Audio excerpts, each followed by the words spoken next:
So the Launch Legumes program is a state-funded program funded through the state of Minnesota, of course, and it gives $900,000 in total to promote the conversion of turf grass to some pollinator-friendly planting.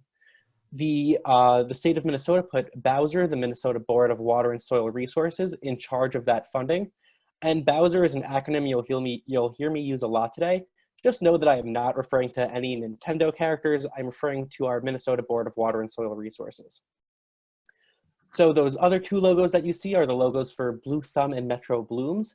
And where we come in is that Bowser needed a little bit of help running the education and technical assistance aspects of this program. So things like workshops today, questions that we get through the Launch Legumes info line. So that's where Blue Thumb and Metro Blooms come in, and that's where Rich and I come in. So I'm a sustainable land care manager at Metro Blooms. Rich is a landscape designer at Metro Blooms. Yeah. Yep. And we're going to start today's workshop with a little bit of an introduction to the Launch Legumes program. My hope is that all of you in attendance have already applied for this, but I'm sure that some of us are still a little bit behind. So hopefully this will give you some great information about the program, including how to apply for that funding. So first, the Launch Legumes program has three primary goals, the first of which is to protect pollinators with a focus on the federally endangered state bee, rusty-patched bumblebee. We want to do that by assisting landowners and really all residents across the state of Minnesota in establishing high-quality pollinator habitat. And that third goal is something that I want to expand on a little bit, where we say we want to ensure the long-term care and success of projects. So in working with residents across the state, we often see really high motivation and really high enthusiasm at the start of a project when we're first getting these plantings established. And then that enthusiasm and that motivation tends to waver over time. What we want to do through this project is ensure that all the residents we work with are familiar with the land care and the maintenance that's required to make sure that we have a successful planting. When we put these plantings in the ground, we want to make sure that they persist for tens of years, decades at a time, rather than just 1 or 2 years. So we want to make sure that everyone is familiar with how to take care of their plantings. We don't want people to think that this is a set it and forget it type of thing. This is something that you really need to care for and love in order for it to be successful. So in that previous slide, just a few moments ago, you probably heard me say the words endangered state bee. And the fact of the matter is you don't get a state bee unless there's something really critical happening. I mean, I come from a bee conservation background. Before my time at Metro Blooms, I was in the bee conservation lab at the University of Minnesota. But even I can recognize that you don't just get a state bee out of nowhere. So unfortunately, with the rusty patch bumblebee, this is a bee species that really needs our help. The rusty patch bumblebee was once really common throughout much of the north central United States, the northeast United States, and even down through the mid-Atlantic states on the east coast and the southeastern United States, some parts of it that is. But in the past 20 years, we've seen the populations of this bee species really start to dwindle. In fact, we've seen the population shrink by greater than 90%, or nearly 90% that is.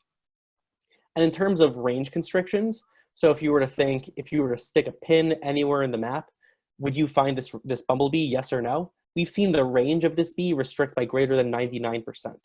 Lucky for us here in Minnesota, especially in the Twin Cities and a few locations around southern and southeastern Minnesota, as well as a couple hotspots in northern Minnesota, like near Bemidji, we're still seeing some strong populations of the rusty patch. So this means that we have an endangered species near us, or at least near many of us, and the plantings that we put in the ground can really have huge implications in terms of conserving this species. So since we're encouraging everyone who takes part in the Launch Legumes program to be kind of stewards of rusty patch bumblebee conservation, we want everyone to have a little bit of familiarity with the basic ecology and biology of this species. So first, your kind of need to know about bumblebees and the rusty patch is the rusty patch bumblebee is a ground nesting bee. That being said, when it comes to where it'll nest in the ground, it's really not all too picky.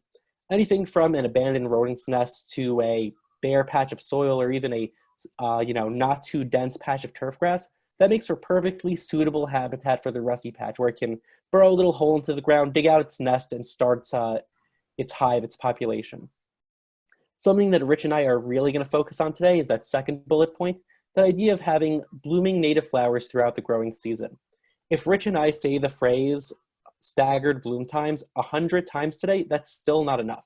We really want to make sure that's something that's drilled into your head, that this is a bee species that's active from April through October. And as you design and plant your gardens, you want your flower species that are present to reflect that. You don't want to have just early season bloomers, late season bloomers. You want to have a mixture of early, mid, and late season bloomers in all plantings. That way this bee has access to forage year round. Something else that we're really going to focus on is this idea of connected, high quality habitat. Often when we're talking to residents, it can be a little bit difficult to kind of show them that their individual actions, the efforts that they take on their own, can make a difference to the conservation of an endangered species. What we want you to think about is we're all in this together. We're working together to make a pollinator corridor or a pollinator highway. And if you think of your plantings as kind of rest points along that pollinator highway, those rest points function such that the rusty patch bumblebee and all of its friends can stop for a hit of nectar, a hit of pollen, whatever it needs as it travels from high quality patch A to high quality patch B. So remember, we're working together to make a pollinator corridor or a pollinator highway, and your planting is going to be one road stop within that highway. And finally, something else that we really want to make sure that you know is that bumblebees and all of its friends, all those bees and pollinators, they need protection from insecticides and potentially harmful fungicides. This manifests itself as you source plants. So when you source plants, you want to make sure they're not treated with any harmful chemicals. One to really watch out for are those neonicotinoids, which stands for new nicotines. Those are extremely toxic to bees. So you really want to make sure those aren't being applied to your plants before you go out and purchase them. But this also manifests itself during site preparation and maintenance. So there are, some individuals, there's a kind of way of thinking that pesticides and herbicides are kind of your catch-all for getting rid of a weed, for getting a site prepared for planting.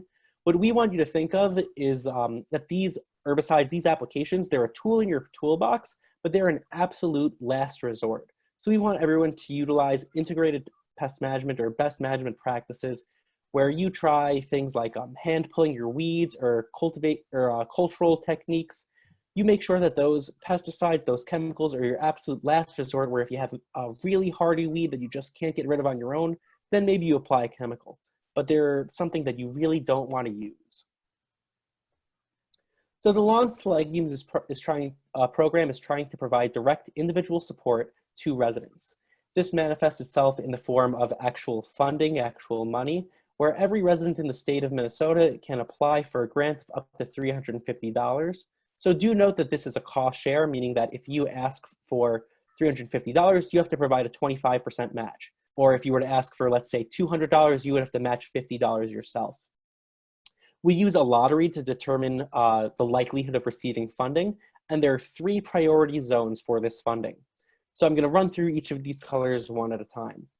So that dark green, you see a big patch of it right by where the Twin Cities are. There's a great deal of it in southeastern Minnesota as well. That dark green represents our highest priority for funding. And this is all based on 1, sightings of the rusty patch bumblebee, and 2, proximity to other high quality habitat. So this means in these high priority zones, we know that 1, the rusty patch bumblebee is already here, and 2, there's a great opportunity for it to expand its populations even larger because there's already this really nice habitat present. The second priority zone that we want you to focus on is that lime green color. Where we see this lime green color, there's at least one of 2 things present. 1, we've seen the rusty patch bumblebee, but not all too recently. Or 2, there's already access to high quality forage. So you'll notice a lot of this on the kind of western half of our state along bodies of water. And this is kind of our second priority zone where there's some good features, but not quite everything that we look for. The third priority zone that we look for is in that pale yellow color. If you live in this pale yellow color, this means 2 things. 1, that there's not access to high quality forage quite yet, and 2, that we haven't seen the rusty patch bumblebee here in quite some time or ever. If you live in this pale yellow area, this doesn't mean that you can't get funding. It means that your odds of funding will just be slightly lower. Since we want to make the state of Minnesota such that the rusty patch bumblebee can travel freely throughout the state, we still absolutely want to get planting projects in this area. It's just going to be a slightly lower odds of getting funding. So these grants aren't the only way that an individual can receive funding through this program, or can receive support rather through this program. We also try to provide educational opportunities like this workshop and lots of really great educational resources that are publicly available online. So while I have you here and while we're talking about individual support, I do want to encourage everyone who hasn't already to apply for that funding. If you go to the Blue Thumb website, bluethumb.org/L2L, you can apply for one of those $350 grants. And remember, even if you don't get a grant, every single application that we receive is a message to our state legislators that Minnesotans are passionate about this idea of installing native plants, protecting our pollinators. So remember, every individual that submits one of those applications is sending a message. And one of the most common questions we get is simply, what is a legume? They hear the name of the program, Launch to Legumes, and they intrinsically think, why launch to peas? And firstly, legumes is more than just peas. There's a great diversity of native, beautiful flowers that are included in the legume family. One of my absolute favorite flowers, purple prairie clover, but there's also others like milkvetch and lead plant, and even a species that's possibly my favorite overall, Dutch white clover, which, while it is a non-native species, it performs really, really well in our bee lawns. So some non-native species can be used in this, particularly the Dutch white clover in bee lawns. But the fact of the matter is that this program is called Launch to Legumes because politicians really like alliteration, and Launch to Legumes just flows off the tongue a lot better than lawns to pollinator-friendly native species, but also Dutch white clover because it's good for bees and bee lawns, and it's really, really hard to get flowers established in lawns. See, while that's all truthful, what I just said, it's not exactly, doesn't exactly roll off the tongue. But to the main point, we do want to encourage you to use all pollinator-friendly native flowers. Even though this program is called Launch to Legumes, all pollinator-friendly native flowers are great to be used. Everything from a wild bergamot bee balm, an absolute favorite of the rusty patch bumblebee, to the blazing stars. Liatris are some of my favorites. The monarchs love them as well. And also asters. Asters are a fantastic late season source of blooms. So I mentioned those publicly available resources, and a lot of them are available right on the Bowser's website, the Board of Water and Soil Resources website. So if you go to bowser.state.mn.us/L2L, you'll find one of my absolute favorite resources on the internet, this Planting for Pollinators Guide. It gives really useful information about all the planting types that Rich and I will be talking about, and it even gives these wonderful planting templates, where when we talk to new gardeners especially, they can be really intimidated by this idea of there's thousands of plants to choose from, thousands of natives. How do I know which ones are best from bees, when they bloom, and which ones work nicely together? So what Bowser has done is they've created these planting templates which show you a mock design, and they ensure staggered bloom times of the plants. And if you actually go to this resource, you'll see that they also include potential replacement plants, where let's say you're not a huge fan of Joe Pyeweed, they'll include some species that you can use in its place. Personally, I love Joe Pyeweed, but my thoughts don't resemble what everyone else thinks.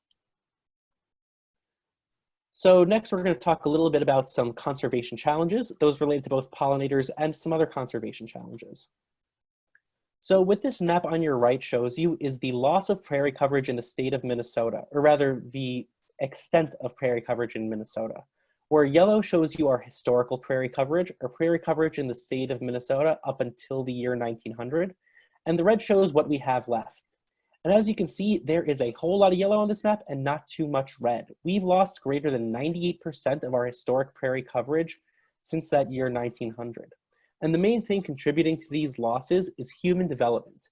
And this isn't something that's specific to rural areas or suburban areas or urban areas. This is something that we're seeing in all parts of Minnesota. So whether it's land conversion to farms in our rural areas, or the development of housing units in suburban areas, or really everything associated with urbanization, commercial buildings, highways, roads, housing units, etc. All of those land conversions mean we're seeing fewer and fewer native plants and more impervious surfaces with less food for our pollinators.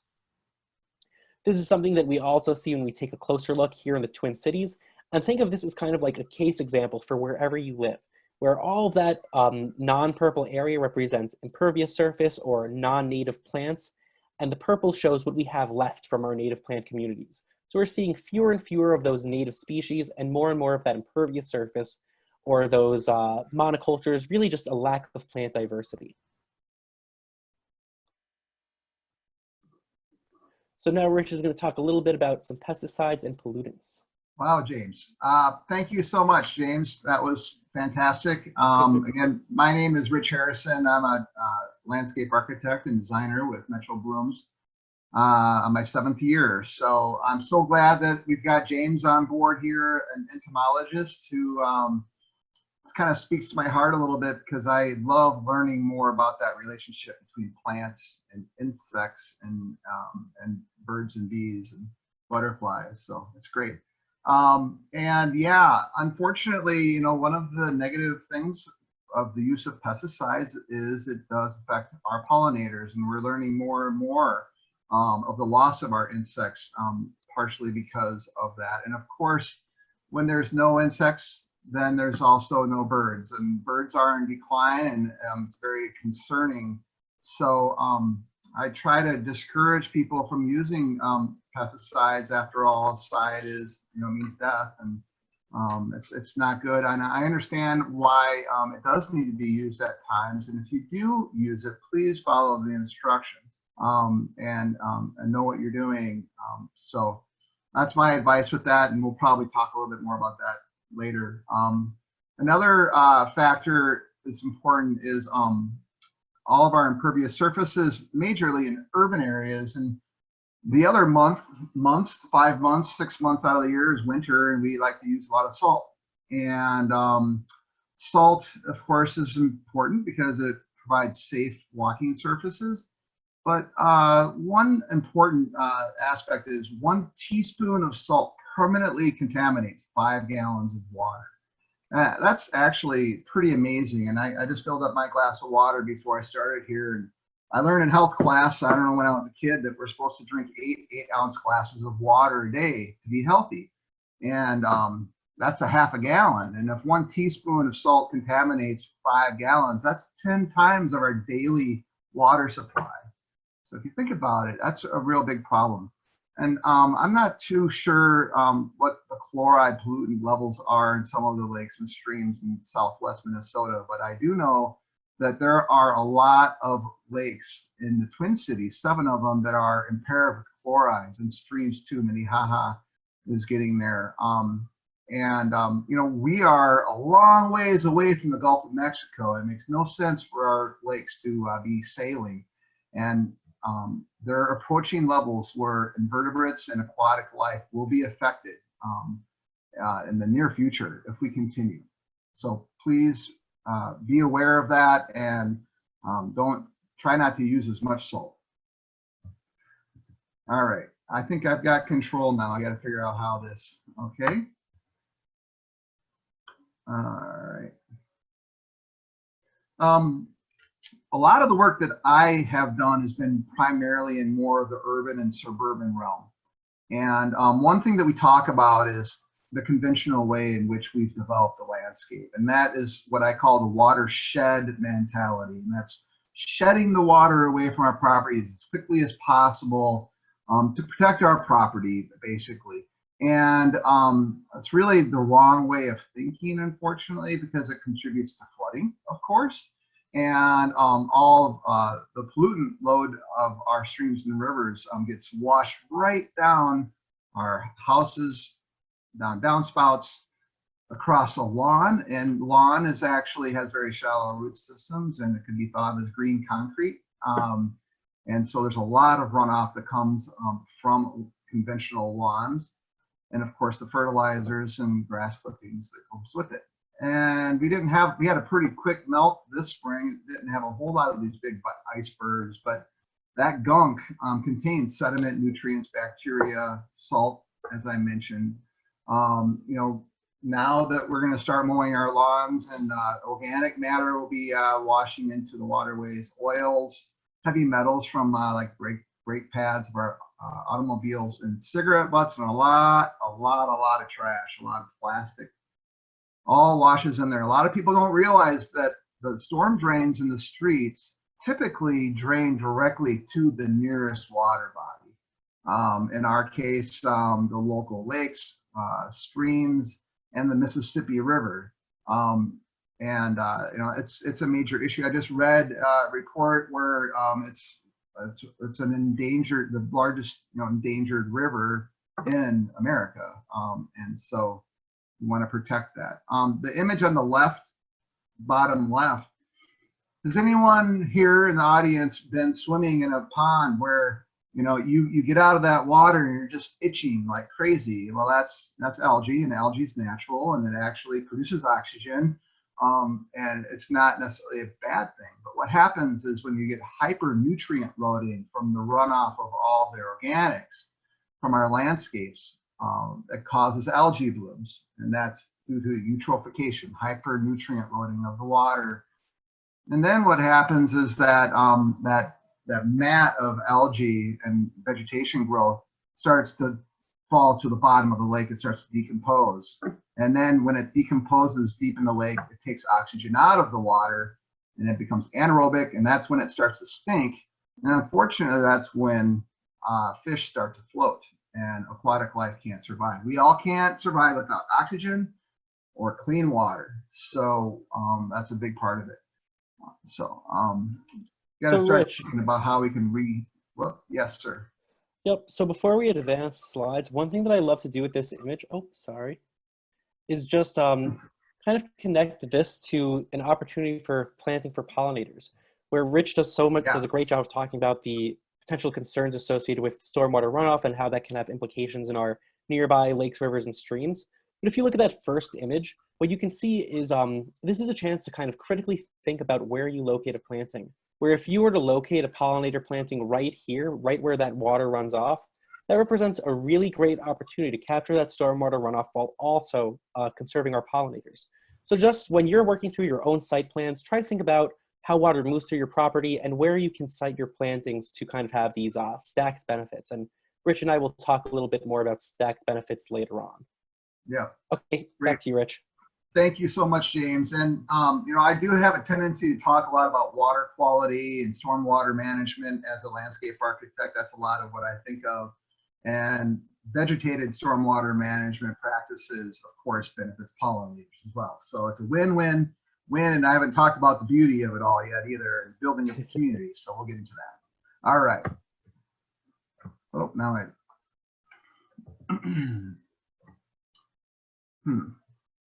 Oh, you know what? I gotta fix this here. Give me one second. Sure. Yep. I'm not able to advance the slide. Mm-hmm. Give me 1 second. I gotta figure out what is going on here. Yep. And that lake, that's Powderhorn Lake. I remember a story when I was a kid. I was paddle boating with my sister, and I was trying to catch the ducks as a little boy. I like to chase ducks and have fun with that. And well, the ducks got stuck. We got stuck. It was a mess. And so that was one of the situations where we were in that algae bloom. Okay, Rich, you should be good to go. Yep. Yeah. All right. Sometimes when you annotate on the slide, it just doesn't want to behave. Yep. Okay. Hang in there, y'all. Little technical. I'm still not. Oh. All right. Other way. We're trying. I don't know what's going on. Other arrow I'm there, sorry. Rich.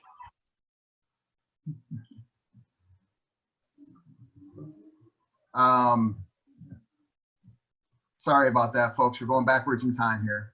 Thank you. All right. Precipitation. We've got a changing climate happening in the world, but in Minnesota, we're getting 38% more precipitation today than we had 100 years ago.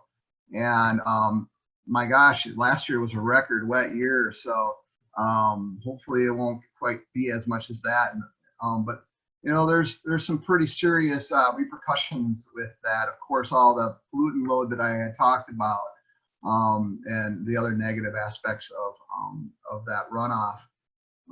So that's important to think about, especially when we're trying to mitigate the effects of urbanization and all the impervious surfaces, and how do we try to control it for what was, or do we have to plan for the future with even more rain and more flooding?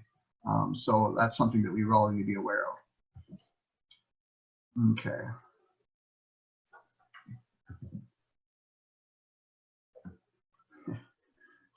I think we're both trying to control it now. Sorry, everyone. I'm not currently clicked in. Okay, then I might be doing it all, and I won't blame you ever So I again. think you're hitting the wrong arrow there, Rich. You're hitting the forward arrow. There we go. Okay. I apologize, everyone. Please bear with me. You think that I would know all this by now. All right. Conservation challenges. So we talked about quite a few of those challenges already. The need for food source. I've talked about water pollution, high nutrients, pesticides, pollution, habitat loss. Invasive species is an issue with our changing climate. One example of that is the emerald ash borer, which is an insect that is decimating our ash tree population, which is a really wonderful native tree that provides a lot of eco-services and habitat and a home for lots and lots of insects. But unfortunately, there's one insect that's not from here that's taking them out. And so that's something to think about. A lot of vegetation too, and invasive species is creating a monoculture and decimating a lot of our native planting communities. And so we're going to talk about diversity quite a bit today too, and that's what we want to try and restore. Urban heat island effect, more in the urbanized areas, all the concrete and steel is holding the radiant heat of the sun, and it's much warmer in the core of the city than the extra-urban areas. One impact of that is the fact that we all want to use more air conditioning, and that burns more fossil fuels and causes more particulate matter and causes a lot of air pollution, and asthma is a major issue with a lot of people that live more in the urban areas, but all over. Temperature extremes. Our winters are getting warmer, and that affects the types of plants that we would plant for or plan to put in the ground typically. The USDA zones are slowly migrating to the north, and that will affect our northern boreal forests and our other vegetative ecoregions and ecotones. So we need to be aware of that. And again, the extreme precipitation is happening. Okay.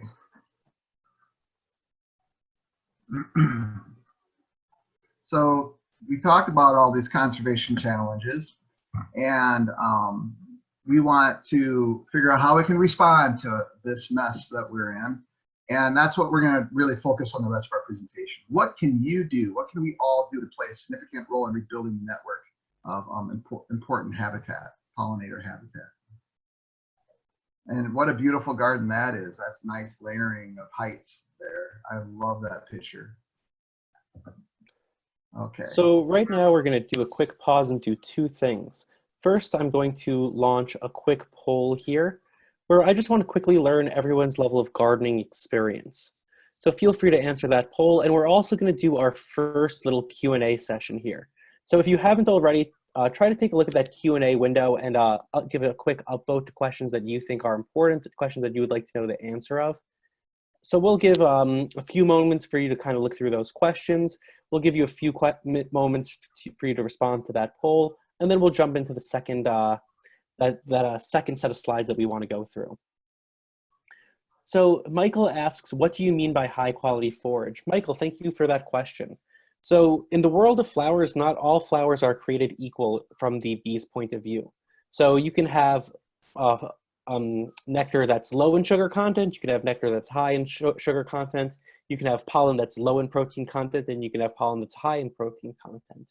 So when I say high quality forage, that generally means flowers, mostly native flowers, that have really high quality pollen and really high quality nectar for our bees.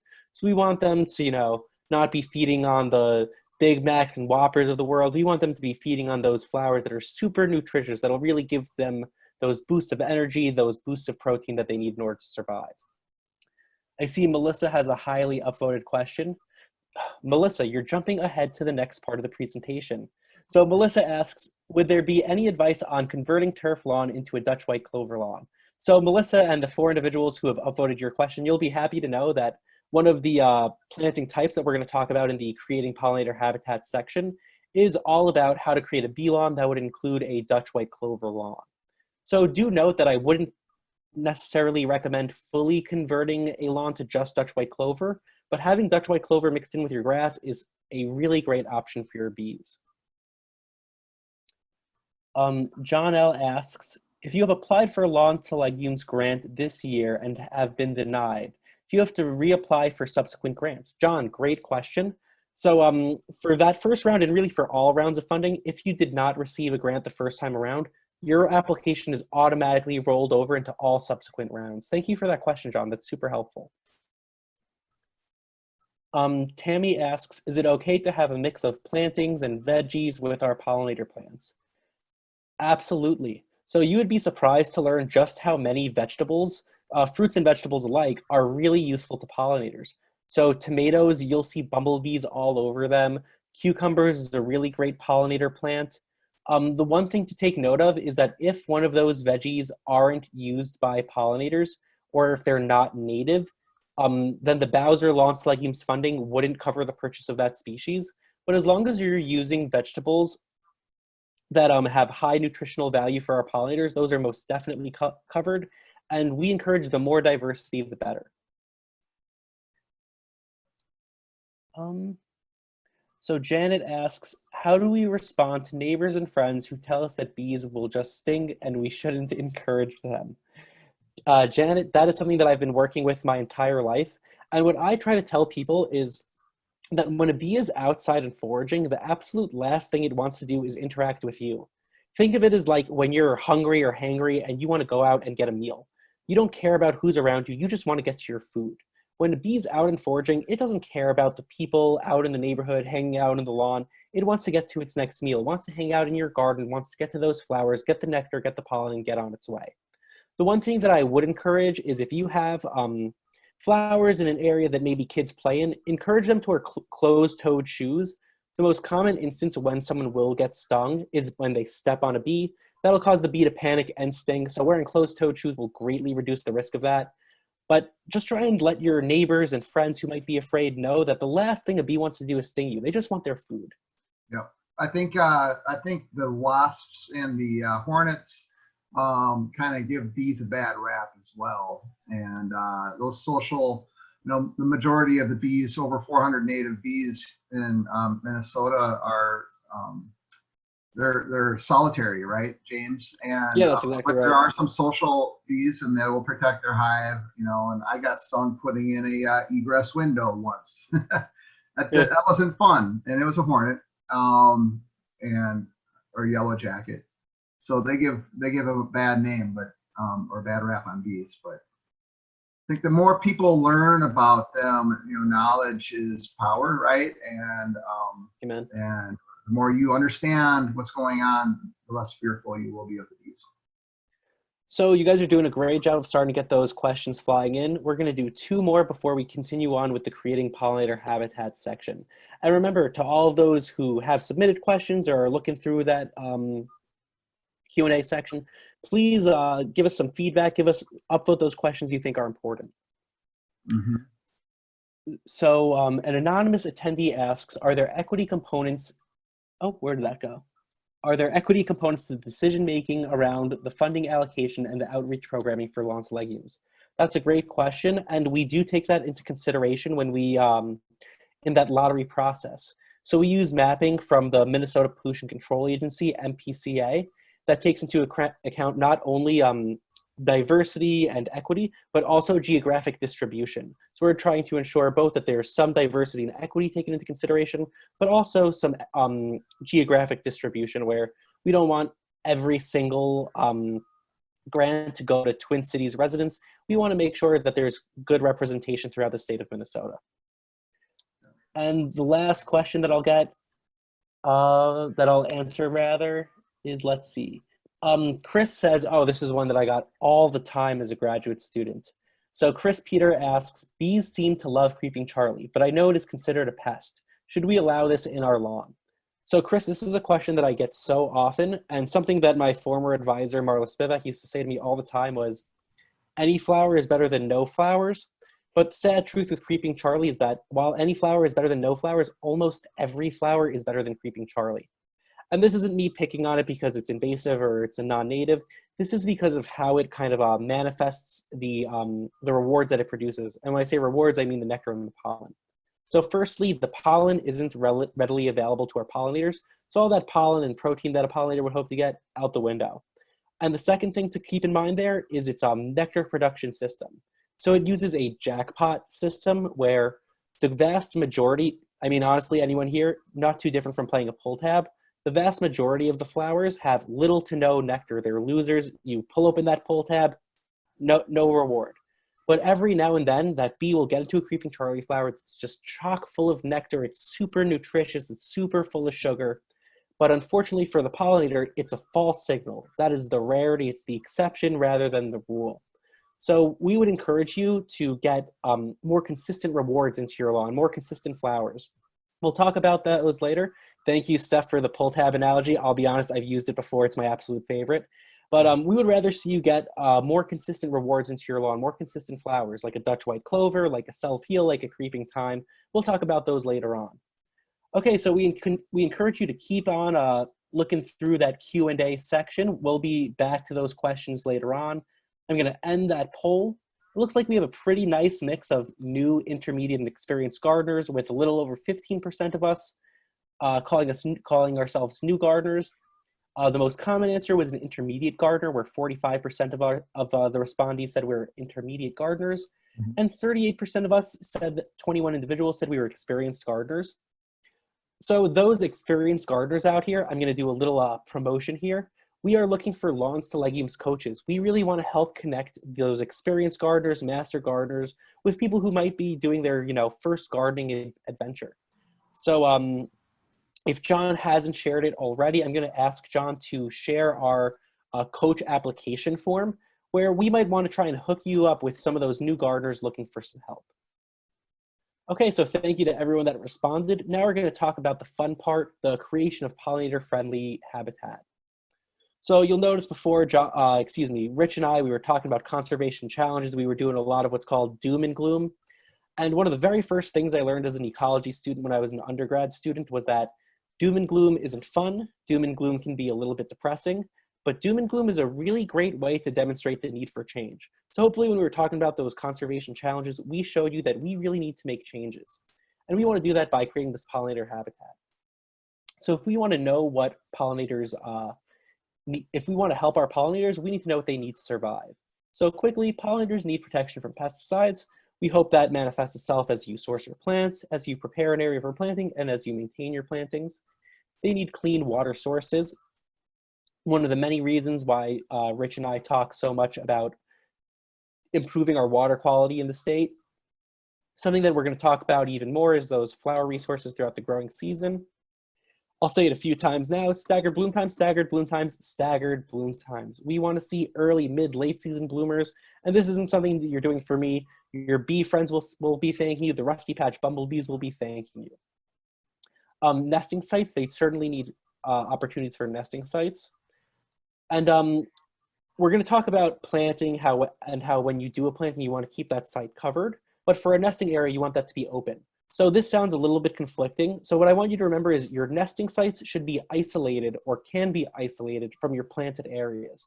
So let's say you have some areas on your residence where you just struggle to get anything growing. You can only get turf grass planted there. Don't worry about it. Those can make really nice nesting sites for our bee species. But what we're really going to focus on right now, or at least for these next few slides, is the idea of creating a network of habitat and protected refuge areas. So to kind of get the idea into your head of how these individual plantings can function and be beneficial to our bees, we're going to use the Twin Cities as an example, simply because that's where Rich and I, as representatives of Metro Blooms, have done the majority of our work. So that image furthest on your left, the areas in dark green show existing known high quality habitat. And you can see that there's some really high quality habitat in the city, but it's few and far between. If you're a pollinator, it's really difficult to get from the eastern part of the city to the western part of the city, the northern part of the city to the southern part of the city, and everything in between. And even as we move on to the middle image, if we overlay the 200-meter buffer, we say 200-meter buffer because that's the distance that a small pollinator can fly. If we overlay that over the known high-quality habitat that's present, we're still seeing a whole lot of white on this map. So areas that pollinators have to fly through to get from high-quality patch A to high-quality patch B. And remember, what we're trying to do here is turn our entire city, or rather our entire state, into a pollinator corridor. So we want all green. And when we move to that image furthest on your right, all we've done is we've added in rain gardens and their buffers that have been installed through Metro Blooms's work. And what we already see is a much greater coverage of that green color. And keep in mind that the rain gardens that we've installed through Metro Blooms is just a small fraction of all of the native plantings that get installed in a given year. So our hope is that in Twin Cities and in greater Minnesota and in southeastern Minnesota, we start to see a whole lot more of this green, a whole lot less white. We create a pollinator corridor where our bees and butterflies and all of those critters that we love can travel easily throughout our state. So that's really the goal here. We want to make these pollinator highways, these pollinator corridors, where your individual planting is a rest stop along that corridor. Great, James. I'm going to talk a little bit about resilience. We've renamed our workshop 2 years ago, Resilient Yards Workshops. And, you know, we were talking about the idea of a landscape's ability to, you know, recover quickly from difficulties and toughness and disturbance. And, you know, there is, you know, an ecology and there's a successionary planting and that, and disturbance is part of that. But what we want to do is, you know, create landscapes that can rebound and bounce back. And we, you know, with the changing climate that we have, which is a disturbance, and, you know, hotter winters and hotter temperatures, the native plants that we have are still the best that we have, the best tools that we have. And so if we can kind of think about in terms of what we had as far as plant communities in our landscapes, trying to restore that the best we can, what we have. And that's a big way of thinking about it. And that will create more resilient landscape. But another thing that I'd like to talk about is kind of the work that we do at Metro Blooms in the communities that we work in. And it's really exciting to think about how that works. You know, I love working with youth and teaching them everything that I know in the short amount of time they have to work with them. But, you know, it's just the idea that we are all connected. We all need clean water. We all need clean air. And, you know, these resources know no boundaries, and we all have a right to access to those resources. So we have been focusing more and more on equity and environmental justice work. And in North Minneapolis, there's some neighborhoods where 85% of the trees are ash trees, and they're being, you know, they're dying, and they're actually very fragile when they do get infected. So James, when you started the Blooming Boulevards project, and it's awesome, man. We had, you know, these block parties, and we had block captains, and really energized the whole neighborhood around this. And people get to know one another even more at a different level for another common cause of environmental stewardship. And it's really exciting to see that happen. And the idea is this creates more resilient neighborhoods and resilient cities, because it's building networks of just relationships between more and more people. So that's a big part of what I love about my job, actually.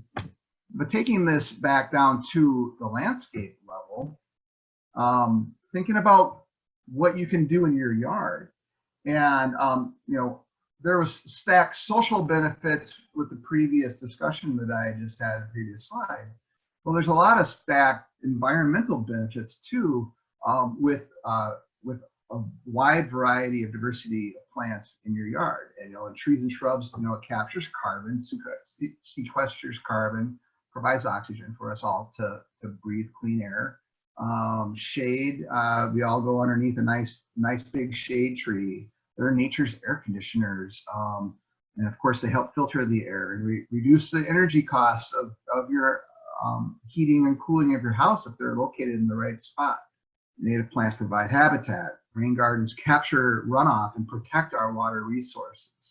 And then getting into healthy soil and all of the bacteria and fungi in that. And again, providing habitat for wildlife. So it's really thinking about all those win-win-win situations, all the way from your community, all the way down to your yard. Pretty awesome work that we all can be involved in here, hopefully. Right. Okay, so I would like to talk a bit about site assessment first. Normally when we have these workshops, we have breakout sessions, we send out homework. And I don't know if that was shared with everybody here because we're not doing a breakout session afterwards where you work with us one-on-one.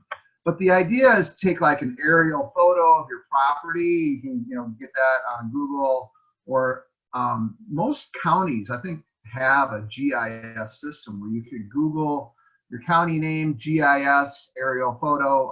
You can type in your address and clip a aerial photo.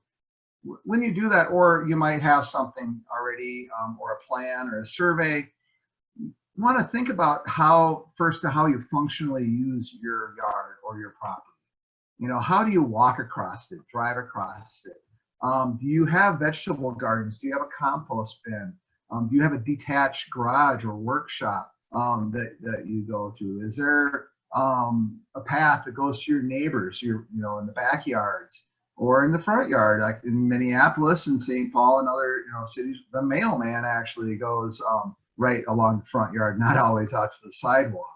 So thinking about how you functionally use your yard. Do you play in it? Do you have areas, you have a patio or a fire pit or a hot tub or whatever? Think about all those functional uses. And then think about, if you're not actively using parts of your yard, and if all you're doing is like mowing it, please consider thinking about converting that to native habitat. And you don't have to do the whole thing at once. You can start small, and I would recommend that because it can be quite overwhelming if you're just starting. But having a plan. Think about the existing trees and the existing plants that you already have. A lot of times, foundation plantings were cultivars of shrubs that might even be invasive now. And so understanding like what's on the DNR invasive species list. And most likely a lot of those won't have high quality habit or foraging and flowers for pollinators. So maybe thinking about phasing those out and putting in shrubs and trees that do benefit pollinators. And then think about the hydrology of your landscape, of where the water's concentrating. Where is it coming from? Obviously the sky, but is it hitting your roof and then running down a downspout? And then is it causing erosion, a gully washer, where you've got bare soil? Is it running to your neighbors, or are you a low lot on the block and everyone else's water is flowing to your property? And so think about that. I recommend going outside in a good rain event when it's coming down good and hard. Put on your galoshes, put on your rain jacket, and just look and observe. See where that water is going. If water is running off of your property, you want to think about incorporating some type of rain garden. Where it's a shallow depression and slowing that energy of that water down. That reduces flooding, and reduces erosion and all the pollution that all that storm water carries with it. And then you can plant those rain gardens with native plants. It benefits the pollinators and the rusty patch bumblebee. Lastly, think about sun and shade. That impacts what types of plants that you will want to put in. And a lot of people think there's not a lot of plants, native plants, that grow in the shade. That's not true. We have a great list that we're going to share with you. All right, I've talked a lot about that. We'll try to speed up here. This is a typical site plan that Metro Blooms has put together. And this is a nice example. It shows the roof of a house, and there's impervious surfaces that is a cracked up driveway that is obsolete. They weren't using anymore. So they removed all that impervious surface. And then they put in some rain gardens that captured concentrated flow from the house. And those are 10 feet away from the house at least. If you have heavier clay soils, you'll want to stay further away. If you have questions about this, please contact a designer, because the last thing you want to do is concentrate stormwater and then have it go right back into your basement. So our rule of thumb is 10 feet away from the basement. That's with pretty well drained soil. If you have clay, you want to use even further. But check this out. When we add a plant layer to this, you will not even really know where those rain gardens are, because rain gardens are generally about 6 to 12 inches deep. And another thing about rain gardens is they're not holding water for more than 48 hours. We don't want them to be contributing to our other state bird, the mosquito. And so they are draining down within we like to say 24 to 48 hours. It takes 72 hours for the mosquito larvae to incubate. So back to this image that you're looking at now. If a rain garden is only 6 to 12 inches deep and you're using plants like the coneflower, for example, will get 4 feet tall. So once the plants are grown up here in the next couple months, you won't even know that it's a rain garden. But it's slowing that water down and getting it to filter through the soil, cooling it, and filtering it the way nature intended it. All right. The simplest thing that you can do is redirect your downspout. If you've got a downspout that's draining right to a driveway, please consider at least redirecting it to your yard. And if you have space to put in a rain garden, put it in a rain garden. Of course, we all know that water drains downhill, so use gravity to your advantage. In some cases, in some urban sites, you might have a sidewalk that's going right next to a downspout, and it's a tripping hazard. That's a cool idea to put it right over the top of it. Create a gateway, a nice architectural feature, maybe a rain chain that goes to a swale. That's kind of a cool thing to do. I've been designing these more and more in the yards. So there's, who here checks out Pinterest? It's an app on a computer, on your mobile device. If you search for dry creek bed on Pinterest, you're just going to get blown away. You can spend a whole day looking at them. But this is a way of conveying stormwater. This is a swale or a creek bed. A swale is just like a county road ditch. It has slope along the bottom and water's flowing through it. And it's a way of moving and controlling water. In a yard situation, I like to sometimes incorporate like dry creek beds because it has a suggestion of flowing water, even though it might not be raining only 10–15% of the time. Mostly it's dry. It also helps give structure to your yard and your landscape. So you can put a little bridge over it and make it really attractive. In the left corner, we have a swale that a downspout and a sump pump is going to with rock. And then it's going to a vegetated swale of plants that goes to a rain garden. So you can incorporate rocks mixed in with vegetation. If you are doing this right next to your house, I do recommend putting in like a heavy duty rubber liner within that first 10 feet. Again, to prevent that water from soaking in and going into your basement. It's a nice way to do it. And what a beautiful image this is in the lower left. It's a larger swale at the edge of a property. So you can have like fringes of plants with a swale that slows that water down. It's the last chance to capture that, clean it, or it drains to the street or to a creek or river or lake. Those are irises that are blooming, and they're going to be blooming here real soon. And if they're not already down further south, you guys might be having them blooming right now. So tell me if they are. I'm getting better at figuring this out, I thought. Okay. Well, let's talk about compacted soil. And this is a great image. This is actually Kern's, which is a perennial. It's a perennial wheat that is being experimented with. Oh, ay. So I gotta just remember that there's a delay. Let me get you back on course here. Yeah, please do. I'm having a hard time with my controlling, and I'm sorry about that, everybody. Yep. So native plants. I'm used to tell everyone about the ecological reaction. history of plants and their pollinators. All right. Thanks, James. So why native plants? James, do you want to talk about this? I mean, we already talked about a lot of the reasons why. One thing I will say is native plants have been living here for thousands of years, and they have co-evolved with our winged friends. And so what better way to restore our landscapes than with native plants? Yeah, James. Yeah. So Rich, I think your tech might be lagging behind a little bit. If you want, do you want to try logging out and back in, and then I'll get you back in here? But yeah, so why native plants? It's a question that we get so often, why natives versus non-natives. And while there can be some non-native plants that, do function well and are good for pollinators, the vast majority of times, native plants are going to be superior sources of forage for your pollinators. And I'll talk about the implications that has up and down trophic levels in a bit. But in the vast majority of cases, native plants are better for your pollinators because of that deep evolutionary and ecological history that they have together. Where your pollinators, whether it's a bee, whether it's a butterfly, they've been co-evolving with these species for hundreds and thousands of years. So they know they're accustomed to the smells, they're accustomed to the look, they're accustomed to the colors. They know how to get the forage from those species.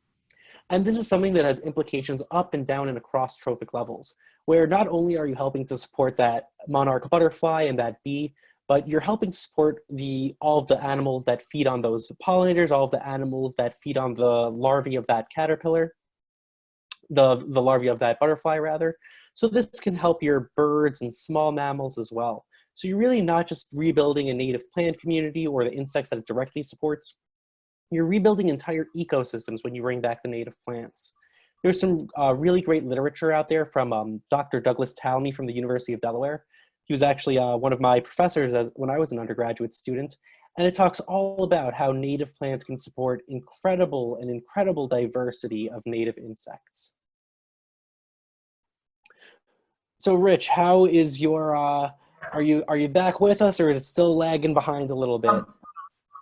I don't know if I'm lagging behind, and I'm not going to log out because I don't know if John is here, and I don't know if I can get back in. So I'm just going to stick to it, and if I need you to advance the slides, we'll do it that way. Boy, this Sounds is good. the old root diagram that's been around for years, and I would like to say a couple things about this. The fact that native plants re-engineer the soil.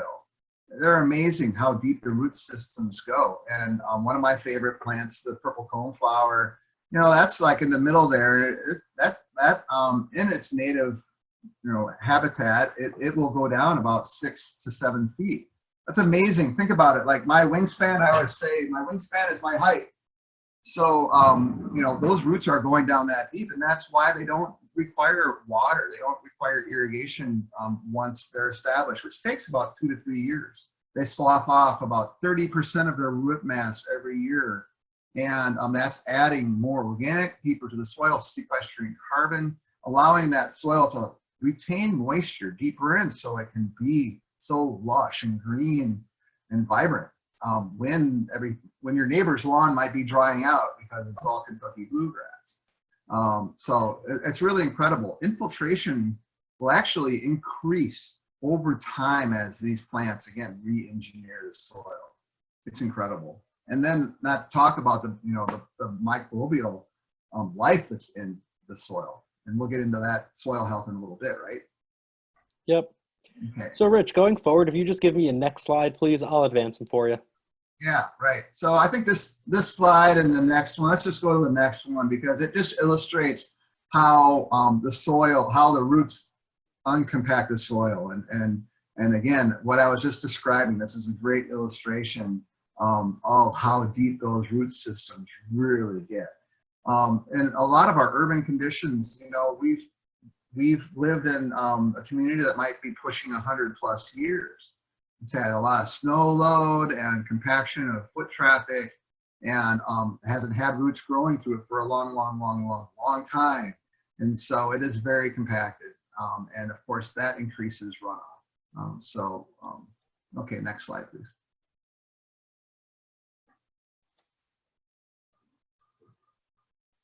Yeah. So are you seeing the restore and grow healthy soil slide there, Rich? Yeah, restore and grow healthy soils.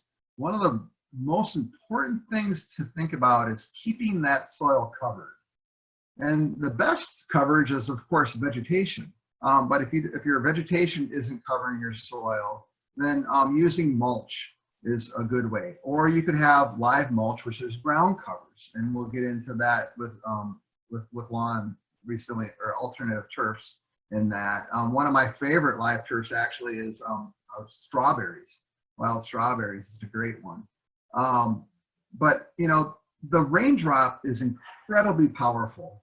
And when that raindrop hits bare soil, not only is it eroding, and dislodging soil, which binds with phosphorus and then carries it right to the waterway.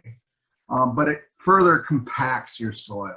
So that increases runoff. So we want to keep your soil covered.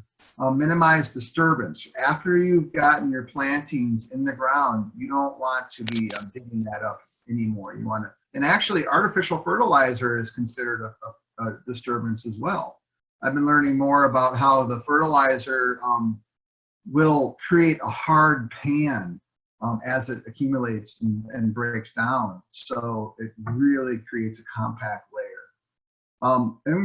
Increase plant diversity and canopy layers. Think about your natural forest areas, and you've got your ground cover and your perennial layer, and then your shrub layer, and then your understory trees and your overstory trees. I love climbing the fire tower at Itasca State Park and really learning about that. It's awesome. But what's happening above the ground is happening below the ground too. And so you've got these different layers of root systems that are below the ground. And it's really amazing, that diversity and how important it is to the health of the ecosystems that they are part of.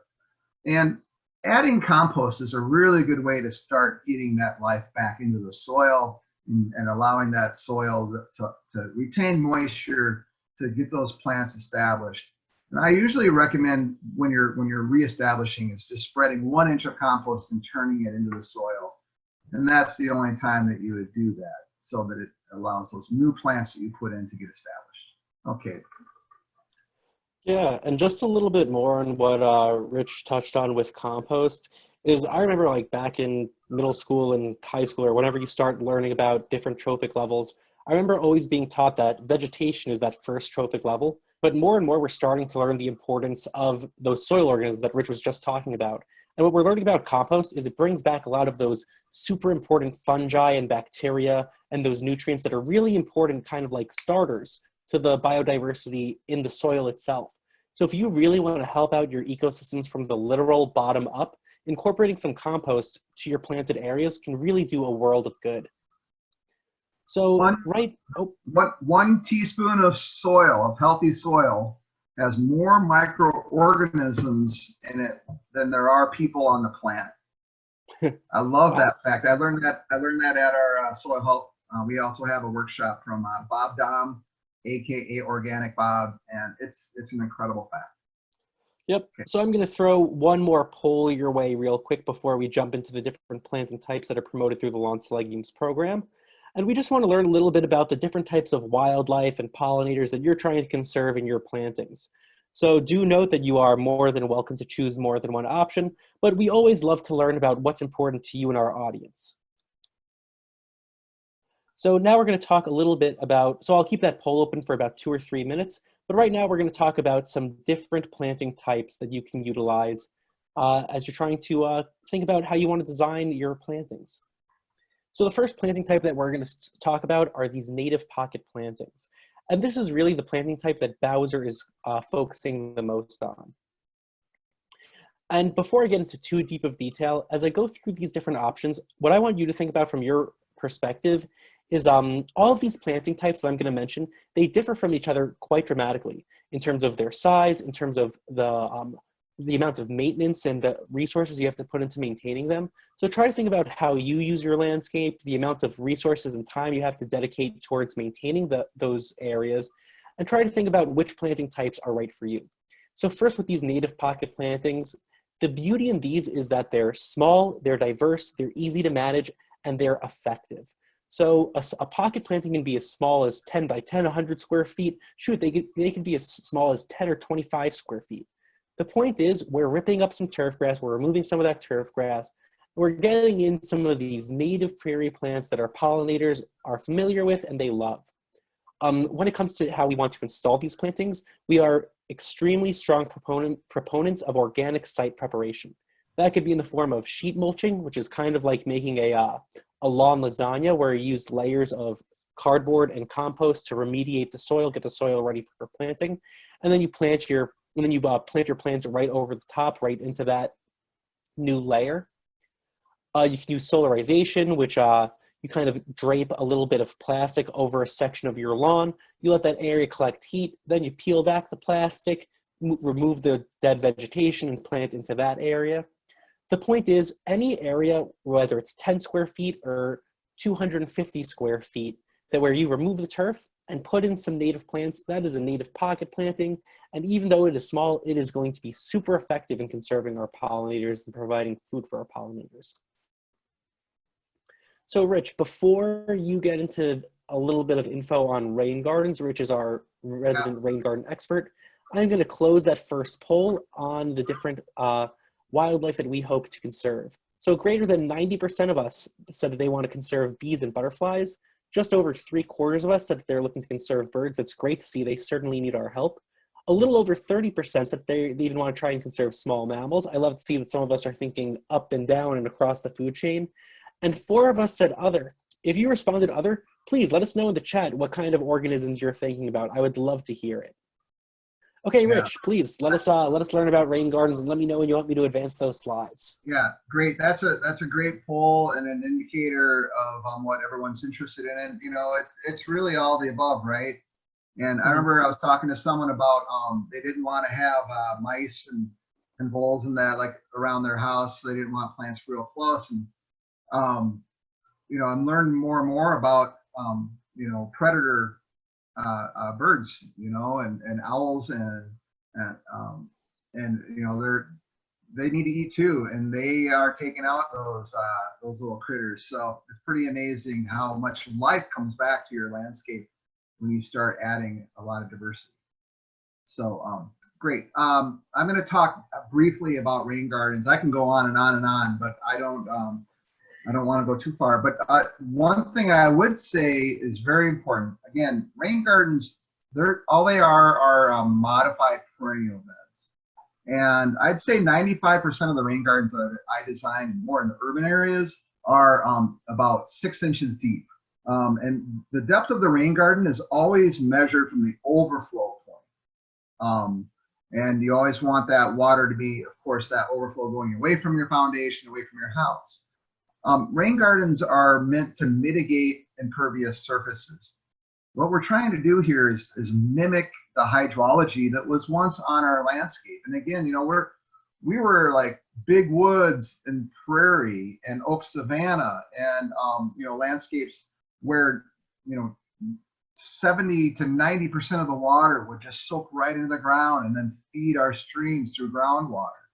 And we completely flipped that and altered it. And now it's like 30 to 90% is running off the landscape and only 30 to 10% soaking into the soil. So we're trying to mitigate that and mimic that hydrology. One key feature about rain gardens is they have a flat bottom, and that's the basin bottom part. And that's the most commonly made mistake when people install them themselves, is one end might be a little bit lower than the other. And if you've noticed, like walking in a street or driveway and you'll see a pile of sand and dirt, well, that's usually where a pond was, right? And now the finest of fine sediments settle out and it dries up. Well, that's what would happen in a rain garden too. And what would happen if it wasn't perfectly flat is that area could clog. It'll just gum it all up and it will prevent the water from infiltrating into the ground. So if you have an even flat bottom, it'll infiltrate evenly and efficiently. And so that's really important. The other important fact is the side slopes on them are 3 horizontal to 1 vertical. So that side slope is really meant so that it doesn't slough off all of the dirt and mulch and go to the bottom. And those side slopes will be planted with plants that like medium to drier moisture. And then the top, you might have to create a bit of a berm on the downhill side. You know, think of a bowl, you know, and it's got those angles and that's got the flat bottom at the top. Well, you might need to create a little ridge of soil on that downhill side. But you'll want to make sure that there's one section about 2 to 3 feet wide that's about 1 inch lower than everything else, and that would be your overflow or your outlet. And your inlet might be coming from a dry creek bed or a swale, or it might be coming from a downspout. In those areas where you've got concentrated flow, I'd recommend putting in some rock to dissipate the energy of that water and prevent it from washing the soil out and eroding. I like to use like field stones that are about like 4 to 8 inches actually, because they will fill in and weeds might grow in them over time, and they're easy to move and clean out. And I usually do that about every other year. And so that's the size I like. Double shredded hardwood mulch is what we use on the bottom and the side slopes. We always use double shredded hardwood mulch because it's fibrous and it binds together and it doesn't wash out. It doesn't float away. So if you use wood chips, it'll just wash out. Sizing of rain gardens, I think I'll get into. But yeah, you want that double shredded hardwood mulch, and then incorporate them into a much larger landscape bed eventually, if you can. I like to start with rain gardens to fill out a structure of my yard, and then incorporate it into a more broad perennial bed, pollinator habitat. And the mulch that you might use in there might be different. You might use leaf mulch or a finer mulch, and that is also because a lot of the bees that grow, a lot of the bees that live here live in the ground, and they don't do so well trying to get through the double shredded, and we don't want them living in the rain garden anyway because it's going to fill up, water is going to drown them out. So that's another important thing to understand. And then when we install rain gardens, we loosen up the soil with a shovel. This is the case also for just any real pollinator bed. Just do it once. Remember, we talked about disturbance, and we don't want a lot of disturbance. Well, sometimes you got to do it once. Mix in that compost as deep as you can with the shovel, 9 inches, 12 up to 18. And then that'll provide a really wonderful medium for the new plants that you put in to get established as quickly as possible. All right, James, that's all I'll go on that one.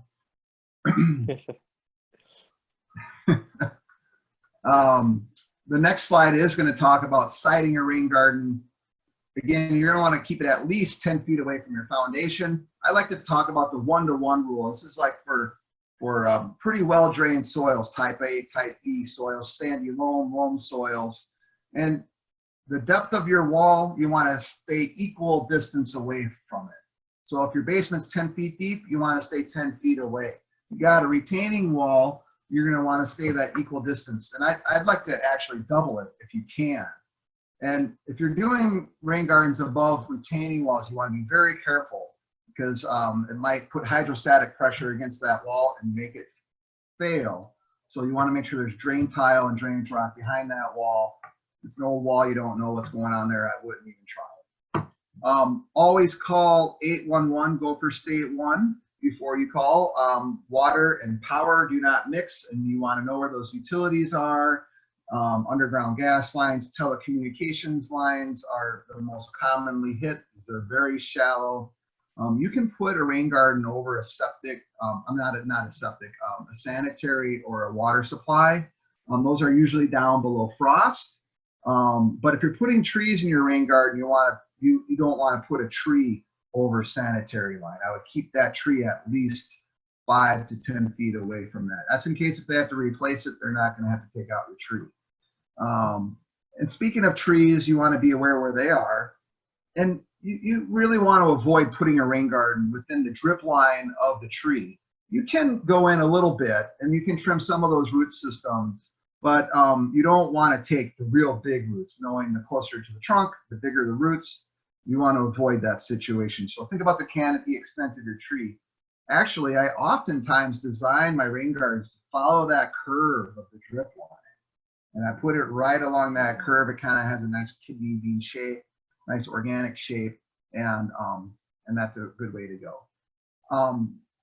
Let's see the next slide. I would say also the size of a rain garden, generally they're about 6 feet wide, and then as long as they need be. A really cool rule of thumb is if you figure out your square footage of roof and you divide it by the depth, which is generally 6 inches deep, that'll give you the square footage of rain garden that you need. So it's a nice, simple, quick little calculation. And that's to treat the 1 inch in 24-hour rain event. That's the 90% of the rain events are 1 inch in 24 hours. We are getting heavier rain events with the changing climate, but That's the most common one.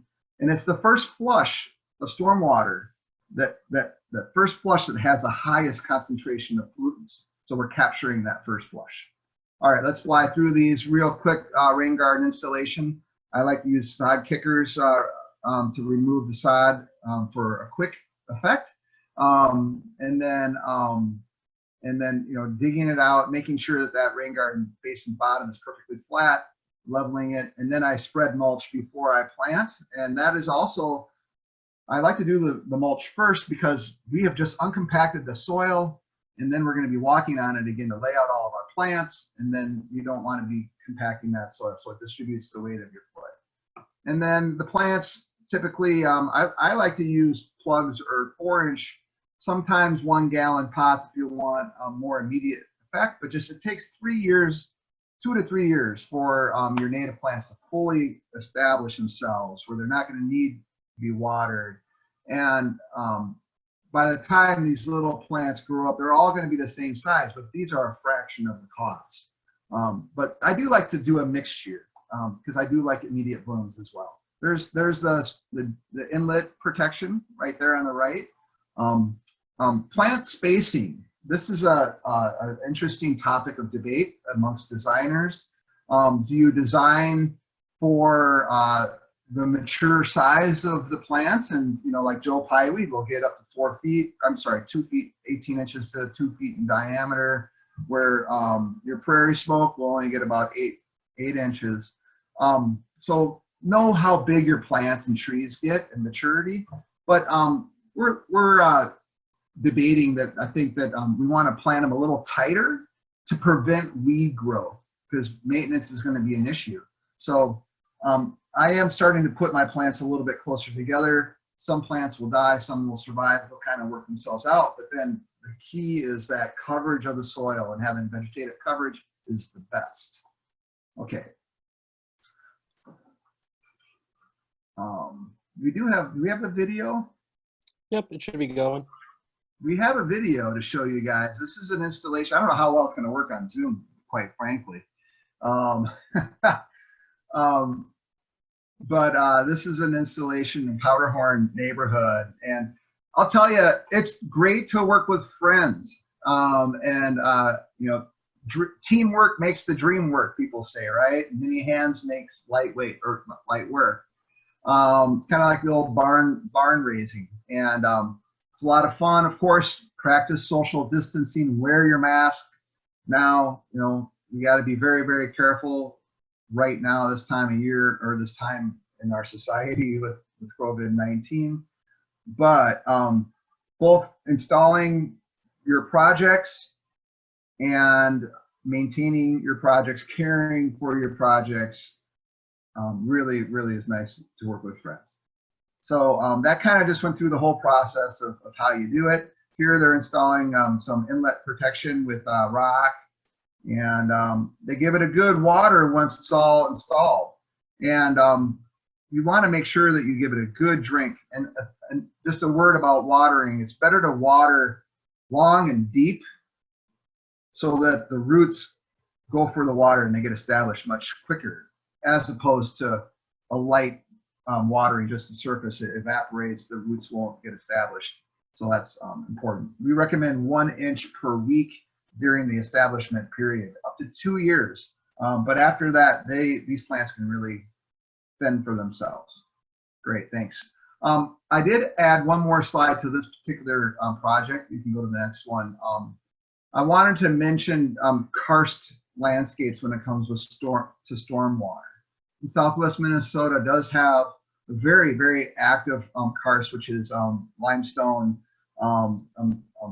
rock that erodes with water. And if you're thinking about doing a larger stormwater management project, I want everyone to be really aware of this situation because it could lead to sinkholes and it could lead to a lot more problems. We don't really have to worry about this a whole lot in the Twin Cities metropolitan area, but I want everyone to be aware of this because the last thing I want is someone to take my advice, putting in a rain garden and then having a sinkhole. So talk to your local county extension, your professionals in your region. Okay. So real quick before I jump into these boulevard gardens, I see tons and tons of questions filtering in through the Q&A, which I love to see. But a Yeah, harsh reality is that Rich and I won't be able to get through 29, 30, 40 questions. So once again, I just want to urge you and remind you to please sort through the questions when you have a chance, upvote the ones that you think are important so Rich and I know to get to them. give it a thumbs up if you're interested Yep, in the answer. that's exactly right. Thank you, Rich. Yeah. So then, not too dissimilar from a rain garden are these boulevard gardens. And the reason we like to think a lot about planting in a boulevard is because, quite honestly, the current structure or the current construction of urban and suburban boulevards are really quite problematic from an environmental point of view. So if we look at the typical urban boulevard, you'll see two things. One, that it's mounted or that the height of the landscape is taller than that of the curb and the sidewalk. And two, it's planted with turf grass. This means that it's kind of creating a perfect scenario for runoff, or that this is a high potential for runoff in this zone. Because the root systems of turf grass are so shallow that they're not able to capture too much water. So during a heavy rain event, a lot of that stormwater is going to run right over the top of the boulevard, off the curb, and into the nearby street, making its way to whatever lake, river, stream is nearby. So what we encourage residents to do, and of course you're going to have to check with your local city, local county representatives, is get a nice planting in your boulevard.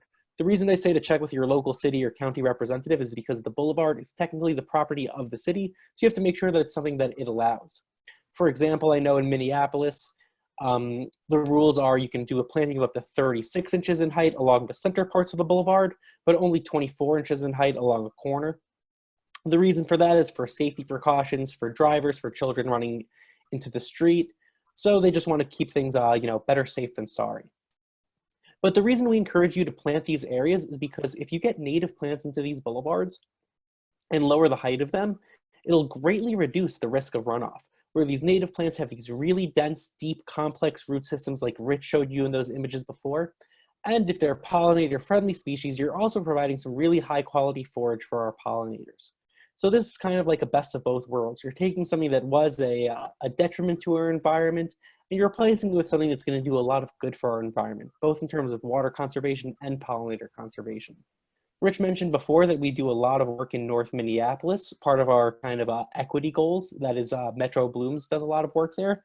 And this is an example of a boulevard bioswale that we constructed in North Minneapolis, where it was planted with wild strawberry, a species that provides really great coverage, these really beautiful fruitings at the end when it's in bloom. So there's a lot of really great options that you could do that are nice and low to the ground, still provide dense coverage, and still provide pollinator forage. Another planting variation that we want to talk about are these lakeshore plantings. And lakeshore plantings are so important because they are a buffer directly in between an impervious surface and a body of water. When Rich showed you that image before, the string of 4 images that show the path of water through an urban or suburban area, that water had to travel a long way before reaching a storm drain and reaching a body of water. Here with these lakeshore plantings, there's no journey, there's no adventure.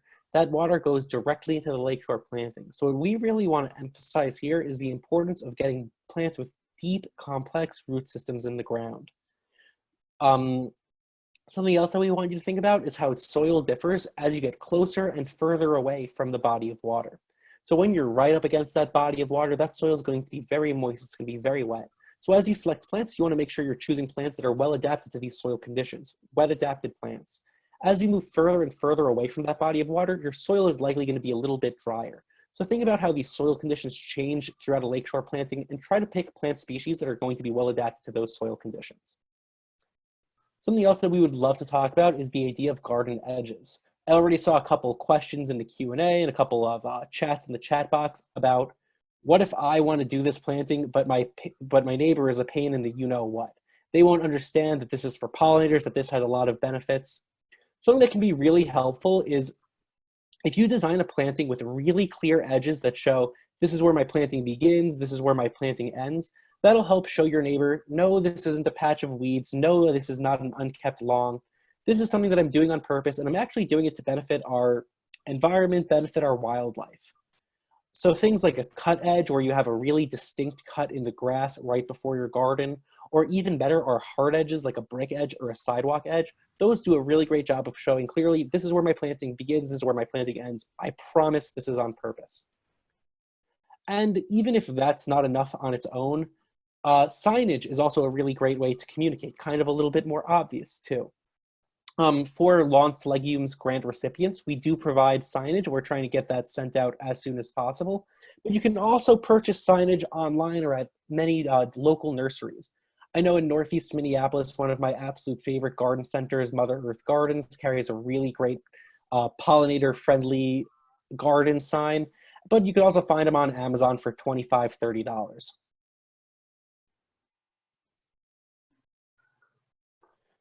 So Rich, could you talk a little bit about choosing plants for your landscape? Yeah, so we talked about assessing your landscape before and thinking about functional use, hydrology, sun shade, existing vegetation. So, of course, considering all of that, and think about where you'll want to do that. Oftentimes, I like to just recommend expanding an existing planting bed. That's easy, and it's like, just kind of cutting into your turf area from existing areas. You'll want to know, of course, what plants, we want to know what plants do best in different moisture and sunlight and soil conditions. And there's a lot of wonderful resources online. One of the best ones, or a good one that we recommend, of course, is the bluethumb.org. We have a plant finder tool on the bluethumb.org website. You'll also want to get a better understanding how tall they'll get and where are you viewing your landscape from. A lot of people have a sense of, they're overwhelmed with where to begin because there's just so much, the information that we're giving you. And I always, recommend thinking about what part of your landscape do you see the most or experience the most, and start in that area. Or of course, understanding the hydrology, and if you've got concentrated flow, think about how you can grade your landscape.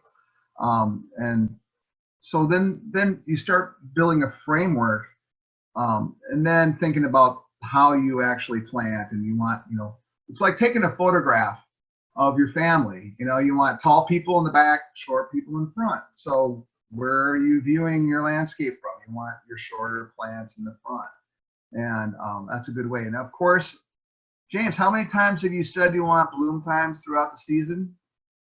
I don't think I've hit 1,000 yet, so I think you've got a couple to add here. All right. Well, I've always designed, with bloom time in mind for our benefit. Who doesn't like blooming flowers throughout the year, right? And of course, now we know that it benefits our pollinators and birds too, and the seeds that they eat in the wintertime. It's incredible. So, right. We can move to the next slide. This kind of illustrates further about kind of planting design objectives. And we really do recommend using a mixture of grasses. There's a lot of different native grasses available, flowers or forbs. They're also called forbs, flowers, and shrubs and trees. And again, diversity is key. I think it's the Xerxes Society. I was reading an article where they're recommending, at least at a very minimum, 3 blooming plants in the spring, 3 blooming plants in the summer, 3 blooming plants in the fall. I'm saying it again. So thinking about that, at a minimum, that would be great if you could have 9 species just to begin with. And then having a mixture of native plants. And it's okay to use cultivars. I'm not a purist by any means. Cultivars are just plants that have been bred to have a brighter color or a longer bloom time or stay shorter or more compact. I'm learning more. I want to learn more and more about what they call cultivars, or I'm sorry, native vars, which are cultivars of native plants. I know native little bluestem, which is a wonderful native grass, has a lot of different cultivars. And that's my next thing, is learning which ones still have a high benefit for pollinators and for other wildlife. But be very careful. I know that there are some coneflowers that have double flowered heads, and that prevents pollinators from even getting into the nectar source, or the nectar might not be as rich and high in sugar, sucrose content, or the pollen might not have as good of protein. So definitely recommend the majority of your plants being native species that have co-evolved with them. But if there's something that you want that's bright, like a red bee balm, the Monarda that is really bright crimson red, I love it. And actually that does attract hummingbirds too, for some reason. Hummingbirds like the color red. So that's cool. Finally, massing of plants, especially if you're a beginner. It's really nice to have a massing of like species. And that's for a number of reasons. One of them is just simply, if there's another plant growing in that mass that's not like the others, out it goes. It's a weed. And so it's really easy to maintain. But I know, James, you've got some really good information too about bees and how they, it's good to have a bee come to a mass where they're not wasting their energy to fly around. They can get it all in one spot. And also, I know some bees will communicate to the hive. I think honeybees, which aren't native, but they'll communicate to the hive like, there's some good stuff here. So then they'll all come and they'll just forage on that one species. Yeah, I'll talk a little bit more about plant massing from the pollinator's point of view. So I'm kind of always thinking from the pollinator's point of view, if I'm being honest. So if you're a bee out in your nest, there are so many different chemical signals or to you smells that you're trying to sort through to figure out where your food is. If you plant in masses, it produces a stronger collective chemical signal to those pollinators that lets them know, this is where the food is, this is where I go to get my purple coneflower. So that's just another benefit of planting in masses, is it makes it easier for the pollinators to find your food. Right. So let's go to the next slide. I want to show a series of slides. I think John is sharing with you, or will share with all the participants, our workbook that we've created for our workshops. And in that workbook, we have this really great series of images that show, this is really focusing mainly on rain plants for rain gardens and just the moisture regimes of how much the roots can tolerate. And this is laid out, plants blooming from spring to the left to through summer and fall on the right. So let's not forget about the great plants like the asters that bees will eat right before they go to hibernate over the winter. But these are all plants that would be great for just extended pollinator habitat beyond the rain garden, up on the edges and beyond. And of course, these are plants that do well in sun and part sun. We can go to the next. So prairie dropseed, I would say that's a fantastic edge grass, native grass. I love prairie dropseed, and I've learned if you scrunch it together when it's going to seed, it smells like buttered popcorn. Who knew? And the blazing stars, the liatrices, are the monarch magnets. If you want monarchs, that's not the host plant. It's not a milkweed. Milkweed's the host plant, but the monarchs just love the nectar of liatrices. Okay, so here's plants that do really well on the side slopes, the medium moisture, and then you can go one more, and then the plants that do well on the bottom. And those are plants that can handle wet feet for quite a long time. But also, once these plants get established and they get their roots down deep, they can survive drought as well. So these are all wonderful plants. One of my favorites, bee balm or Monarda, great plant for the rusty patch. And rose milkweed, you'll also see it called swamp milkweed, one of over 8 native milkweeds that grow here in Minnesota. Great for the monarch. We do have another series of slides. A lot of people, I have these huge shade trees or at the north side of the house. Nothing will grow there. If you add a little bit of compost in that area and mix it in, you can even do this around the tree roots in some cases. Wild geranium, columbine, also hummingbirds will eat columbine. Wild garlic, nodding onion, some of those alliums, those are wonderful. And big leaf aster in the fall, another aster that grows well in the shade. Those are the top dry areas. If you want to go again, you got a shady area. Jacob's ladder, again, the Monarda. Pennsylvania sedge. Sedges have edges, and Pennsylvania sedge is one of my favorites. And that's actually does really well in sun, shade, wet, dry. It's a super versatile sedge. More asters, and a mist flower is really nice in the fall too. Okay, and one more for those bottom really wet areas in the shade. This is a great list of plants. Wild ginger. Oh man, the wood poppies are blooming right now. And that's great. There's a whole wide variety of ferns you can use. Canadian anemone. The anemone can get a little aggressive, so you want to be careful with that. But if you want a large massing, go for it. And the cohosh is great, white spikes. And the great blue lobelia. Oh, I love that when it's growing in the fall. I got a lot of pictures of bees on that. Let's talk about trees and shrubs. This is a great list of trees and shrubs that benefit pollinators. They're usually the first ones to bloom.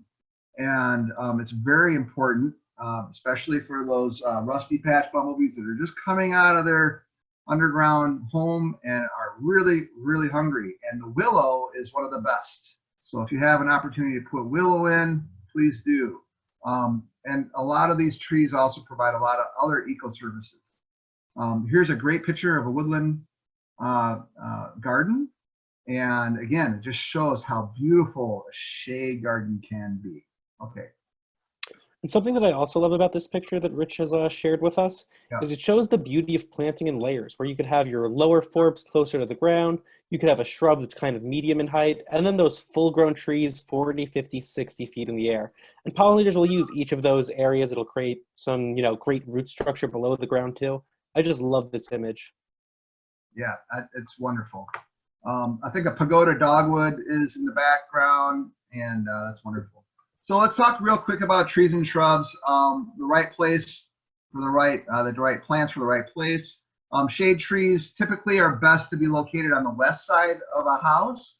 Not so much on the south, it can be, but you want to be aware that also the solar gain in the winter is nice to have to keep your house somewhat warm. So you don't want to shade it too much, but on the west side is best.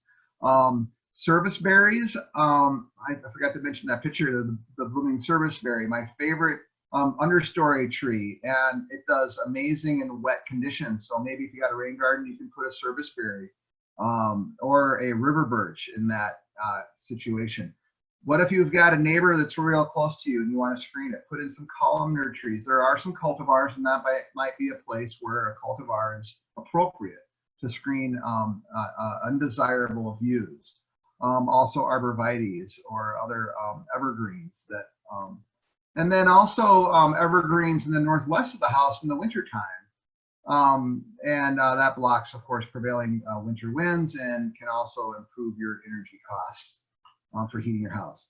And then just lining your property with, I'm kind of going backwards, with shrubs and hedgerows. And again, there's so many different variety of shrubs on that previous slide that benefit pollinators. And there's a great list in your packet that you'll get in the PDF file. Okay. I just love the texture of bark. It's so beautiful. Who's hugged a tree today? I have not, but I did last week. Hackberry has real corky bark, or cherry, which is smooth and striated. Of course, we all know what birch tree looks like. And then using like a row of trees to direct your eye in the landscape. That's in bigger design. Or having cherry trees that blossom. We do have some great pin cherry is a wonderful one, or black cherry, which gets quite tall and has a lot of eco services. Okay, and that, using trees to give structure to your garden.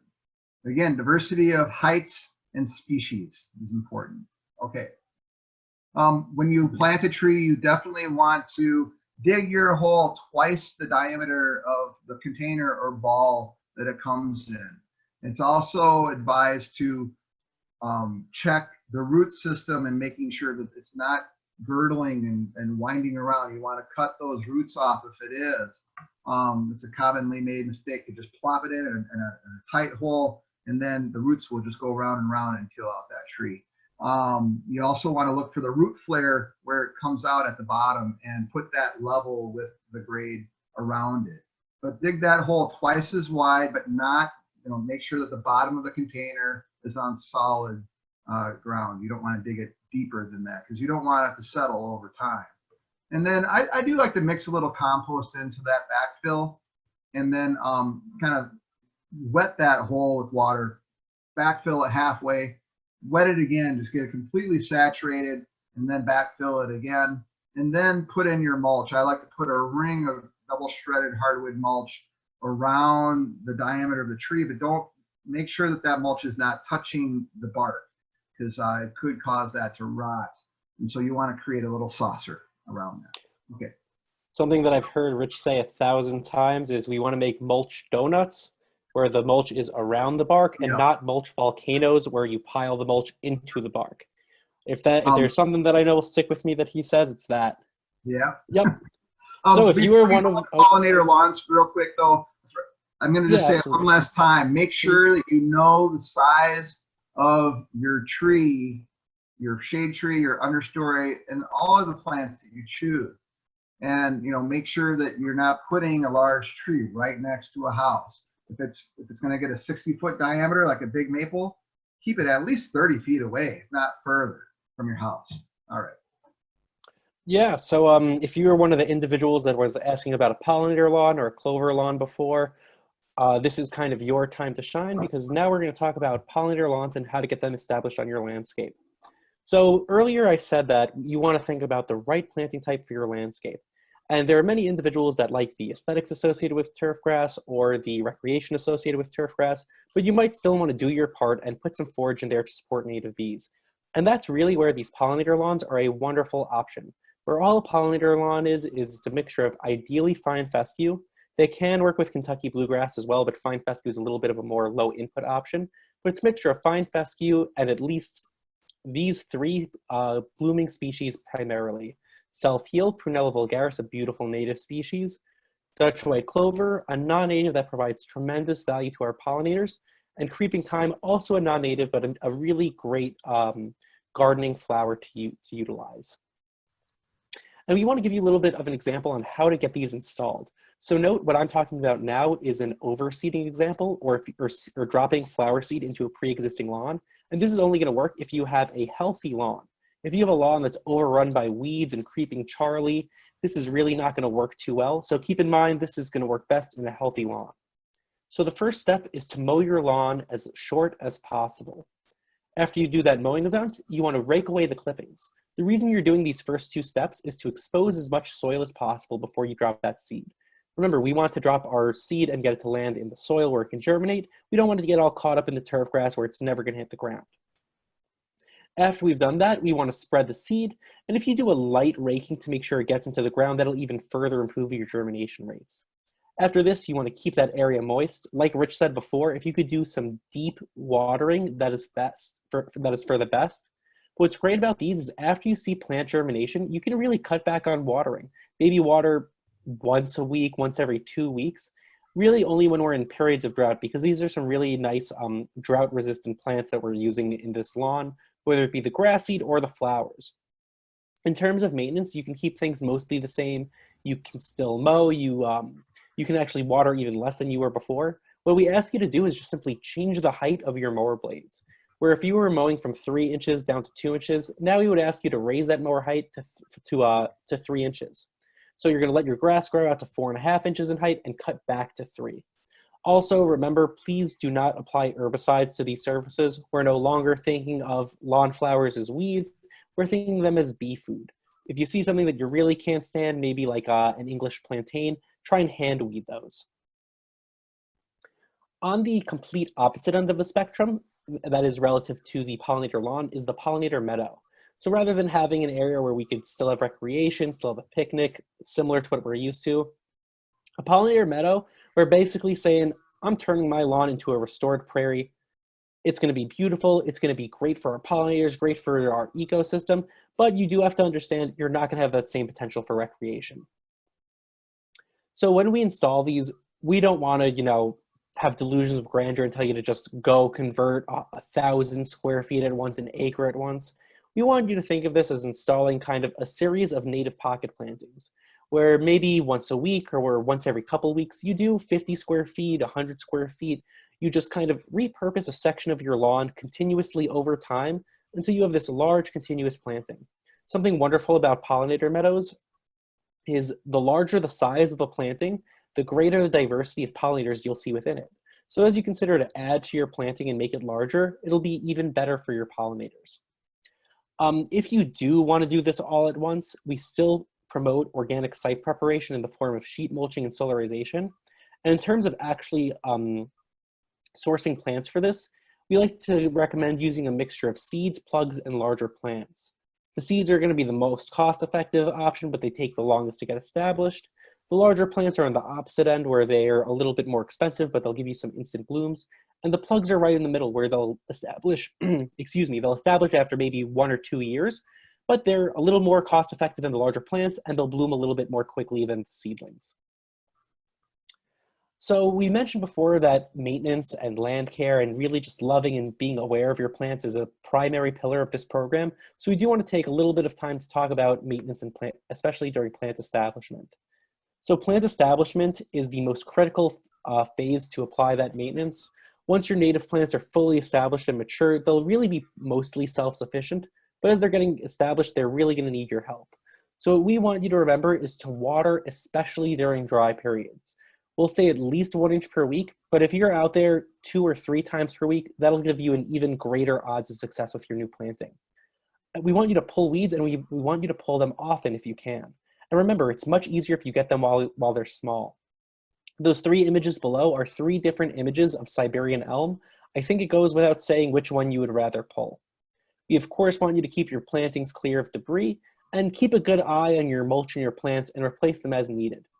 Generally with mulch, if you replace once every 2 to 3 years, it'll be good, but your planting area will tell you when it's time to replace it. Once that mulch starts to really break down, it's a good idea to buy some more, cover that soil up again. So a good thing to do with regard to mowing is with regard to weeding is to weed at least 3 times during the growing season. Some good checkpoints for this is the 3 major holidays. So once during or near Memorial Day, so coming right around the corner, once on or near the 4th of July, and once on or near Labor Day. This will do a really nice job of catching the early, mid, and late season weeds. Something else that we would like you to do is, I mentioned kind of keeping an eye on your plantings. Look for areas that are doing really well, and that's a great opportunity to divide and transplant new plants. So if you're looking at troubled spots and you're looking at successful spots, you can use those successful areas to fill back in the spots that are struggling a little bit more. Mulch as needed, once again, every 2 to 3 years, but it's really when you start to see that mulch break down. In the spring, we encourage you to cut back plants to 18 inches of height after our average temperatures have reached 50 degrees Fahrenheit. So we have already reached that. A good checkpoint for that is when the dandelions are in bloom, and they are in full bloom right now, so it's a fine time to cut back. But keeping on the topic of your plant and your stems, in the fall, we're going to encourage you to leave some of those hollow and pithy stems in your landscape. The reason for that is about 30% of our state's bees, of the bees in Minnesota, are stem nesting bees. So those hollow and pithy stems is what they'll use as nesting habitat to overwinter in. And the next spring, you'll be able to watch those bees emerge. So do keep in mind that keeping those stems, that foliage in the landscape, will provide some really great habitat for about 30% of our native bees. I want to add, real quick, I want to add with those key dates. We were talking about maintenance, and the first, so, you know, these plants are babies and you want to take care of them really well the first year. So it's actually more advisable to do it monthly in the very first year, and then bi-monthly the second year, and then the third year doing it at those key holidays. But at the very minimum, those key holidays are a really good rule of thumb. Okay, sorry. No, thank you, please. You can't remind people how important it is to maintain their plantings enough. So now what we want to do before we jump into that Q&A is we want to kind of give you that call for action. We're going to do our best PJ Fleck football coach impression to kind of get you motivated to get out there. So first and foremost, we want to see you guys signing up for updates on the Legumes program if you haven't already, and applying for individual support. Remember, even if you don't receive one of those grants, you're sending a strong message to our legislators that Minnesotans are passionate about this, that we want this to continue to be available. Our ultimate goal is that this becomes a recurring program and everyone in Minnesota that wants to be able to install pollinator planting gets that financial assistance to do so. 3, we want you to collaborate with your neighbors. This ties right back into what Rich was saying before about creating resilience within your community. We want you to be able to build community. And remember, installing a planting on your own, that's great. That's a rest stop for our pollinators. If we can urge our neighbors to get in this together, we're not just rebuilding a pollinator patch, we're rebuilding an ecosystem, and that is all the more powerful. And 4, think critically about where you add plantings. Think about how water moves through your landscape. Think about where plants are gonna have the best odds of survival. And have hope. We understand that we've given you a lot of information today. Remember that these slides are going to be shared with you as a PDF. And don't be afraid to start small. Starting with one of those native pocket plantings that are as small as 10 square feet, 25 square feet, those can make a big difference. If this is going to be your kind of first foray into gardening, we want it to be a positive experience. So don't be afraid to start small, grow that passion, and build from there. Yep, and I'm going to add, you know, a lot of the nurseries in the Blue Thumb network, if you go to the bluethumb.com and look at all the growers, a lot of them are providing packages for having smaller pollinator pocket plantings. And they're making it easier and easier to just order one and you get a diversity of plants, and it's just, you know, making it easy. The last thing I would also say is just please talk to your friends and family and neighbors and people about this. One thing about as an educator, it's really exciting to know that everyone that's learning so many new things here is excited about this and talking to more people. And if everyone talks to 3 more people about this, then it's spreading the word. And it's so critical to restore our habitat and our environment for clean water, clean air, resilient yards, resilient communities, and all the beauty that comes with it. So please talk about it. We're working hard to kind of change the social norms a little bit here at Metro Blooms and stretch people's minds and really think critical about how their what their impact is on our environment and our communities. So there are 3 little things that I'm going to do before Rich and I jump into the Q&A. The first thing I'm going to do is open up that last poll. So with Lawns to Legumes, we want to know which planting types you're most interested in. That's really helpful feedback for us.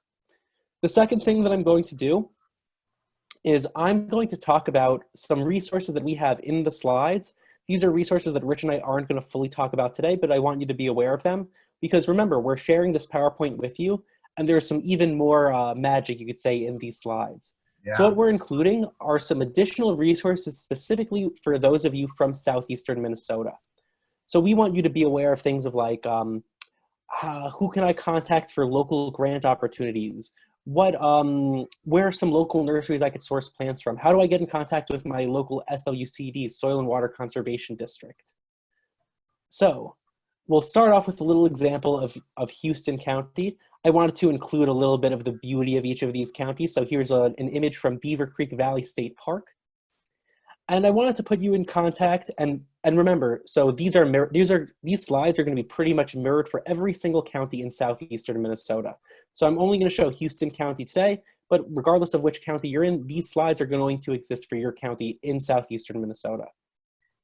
So the first thing that I wanted to do was connect you with your local extension agents. So that can be done by phone, even fax they're still using, but I'm pretty sure the preferred method, especially these days, is email. And for every county in the state of Minnesota, it's mnext-county name at umn.edu. So for Houston County, it's mnext-houston@umn.edu. And also every county within the state of Minnesota has a Soil and Water Conservation District representative. What I was really happy to see, one thing I was really happy to see, and this is true of most of our SWCDs, is that they host tree sales. As Rich mentioned before, trees can provide a really great early season burst of bloom for our pollinators. So get in touch with your local SWCD for those resources. I was also really happy to see that there's a lot of local grant opportunities. This is true of Houston County. This is true of many of the counties. I was absolutely blown away by all of the opportunities that are available for individuals in Rice County and Steele County. Yeah. And also, there's a lot of really great local gardening resources. So Bowers Market and Garden Center is a great option, and you have a bustling master gardening community that can be contacted through Facebook. I can't speak highly enough of our master gardeners. Many of them are coaches in this Lawns Legumes program. They are a wealth of knowledge, everything from how to get a planting installed, where do I source native plants, and just if you ever need some positive vibes going into a planting, getting in touch with your local master gardeners, I cannot recommend enough. So that's an example of the kind of slides and resources we have available for the Southeastern Minnesotans. We want to make sure that you get in touch with your local experts. So I always have the contact info of your SWCD representatives. And please, I encourage you to ask them about local grant opportunities. So with that, I'm going to close that poll I put out, and I would like everyone to just go in one last time and check out those questions and upvote the ones that you think are highly relevant. So real quick, I'll share the results of that last poll, where greater than 2/3 of us said that we were interested in native pocket plantings. I love to see that. Just under half of us are interested in installing some pollinator-friendly trees and shrubs. Nearly 2/3 of us said that they are interested in installing a pollinator lawn. And wow, almost half of us are interested in installing a pollinator meadow. I love to see it. Never be afraid of a challenge. Okay, so Rich, I'm going to shoot some questions. Yeah, and I'm also looking at the chat, and there's of course a lot of questions there too. Where where people are wondering where they can sign up for updates and that. And I think if they were just to go to the Board of Water Soil Resources L2L, and I'm gonna put that link in right here in the chat. Yes, please do. Because that's probably the best, and also of course bluethumb.org. Yeah, go ahead and question away, and I'll try to type more resources on the chat too. Yep, so this is the highest upvoted question, and I hope that we answered it thoroughly for you. But Melissa asked, would there be any advice on converting a turf lawn into a Dutch white clover lawn? So those pollinator lawns, you'd want to follow those very same steps for converting to a Dutch white clover lawn. So you do the scalping, you drop the seed, etc. But a resource that I want everyone to be aware of is in that folder of resources that John shared with you, there's an entire resource all about bee lawn establishment. So following those steps will be a great way to ensure the successful planting of a pollinator lawn. While you're answering, I'm just also kind of flipping. I'm going to just flip through these so people can see. Yep. But go ahead. Questions. Yep. Sorry. There we go. So Ali says, if we can plant 5 things, what should we plant first? Oh man. Well, I always start with rain gardens and stormwater, and then working from there. But there's a great resource of plants that benefit the rusty patch, and I would really like the serviceberry for shade or for understory trees are awesome. If you want to plant a larger tree, a red maple, or I couldn't believe it, but the cottonwood is actually one of the best trees for the rusty patch, and for so many other hundreds of species that it supports. So that a shade tree, pasque flowers. I was just hiking at Barn Bluff it's right before it snowed on Easter, and the pasque flowers were in bloom. It was beautiful, and those are some of the very, very first for pollen, that protein. So spring and summertime, the liatrices and the wild bergamot or the bee balm are just wonderful. Joe Pyeweed is a great one, and prairie clover. Prairie clover, I'm going to be getting some to put in my landscapes. I don't have any of that yet. And those are all high priority rusty patch perennials. And then in the fall, goldenrods are wonderful. And goldenrods have a bad rap because they bloom at the same time ragweed, the pollen from the ragweed comes out. And that's what everyone's allergic to in the fall. It's not the goldenrod. So those are wonderful plants to put in. Asters. Think about your large leaf asters. Um, those are all great in the fall. And there's so many more. My goodness, turtle head. I could go on and on. So there's more than five. Yeah, yeah. But And then, th- of course, the lawns, the lawn alternatives that James talked about, and thinking about that, and seeding clover back into your landscape again, if it's not around a larger native area at least. Yeah, the resource that Rich mentioned before, the list of superfoods for the rusty patch bumblebee, that would certainly be my first stop in Yeah. terms of what things should we plant first. So, Rich, thank you for bringing that up. Yeah, let me see if I can find the fish wildlife link to Oh that. yeah, please do. Thank you, Rich. Yeah. So Tammy asks, do berry bushes count as pollinator flowers? Species like blueberries, elderberries, gooseberries, raspberries, and currants. And how about fruiting trees? Tammy, absolutely. You would be hard pressed to find a berry bush or a fruit tree that isn't going to be covered in pollinators. I know that I have friends over in the Apple Lab at the University of Minnesota. They see bees, especially bumblebees, all over them. Bumblebees are also the primary pollinators of blueberries and cranberries. So get your berry bushes going, get your fruiting trees going. The pollinators are going to love it. You're going to love having the edibles. Everyone is going to be happy in that scenario. Thank you for that great question, Tammy. Yeah. I love to be able to talk about edibles. All right, on the chat, I'm putting in the Fish Wildlife Services list for Rusty Patch Bumblebee Midwest Planting Guide. It Yep. is an awesome, awesome resource. So check that out, copy that link, paste it into your browser. So Rich, I have a question here that I would love for you to address. Hannah Yeah. asks, what is the best way to remove turf to begin building a rain garden? Yeah, so the fastest way is to rent a sod kicker. Just Google sod kicker. It's a manual device, and you push it with your body, and it just cuts out the sod. Of course, what do you do with the sod when it's done? Well, if it's good sod, you could find someone else that might want it, put it on Craigslist or next door. You'd be surprised how quickly that'll go away. Another thing you can do with it is flip it over and find another part of your yard where you might want to have more pollinator beds, but creating larger berms. And there is one thing I didn't talk about in the presentation. That's the idea of microtopography. And that's like, what do you do with the soil? Because when you're excavating, you could be taking out 2, 3, 4 yards of soil, and that's a lot of soil. You can put it around your house if you've got a sinking foundation, so you got positive drainage away from your house. But you could also use that soil to create berms in your landscape beds. And that's really cool because then it starts facilitating more moisture regimes. So you have more plants that do well in dry conditions, medium conditions, and wet conditions. So then you can even have more diversity in your landscape. And once you understand what plants do well in those moisture regimes, you can start choosing those. And it's a really great way to balance the cut fill of your site.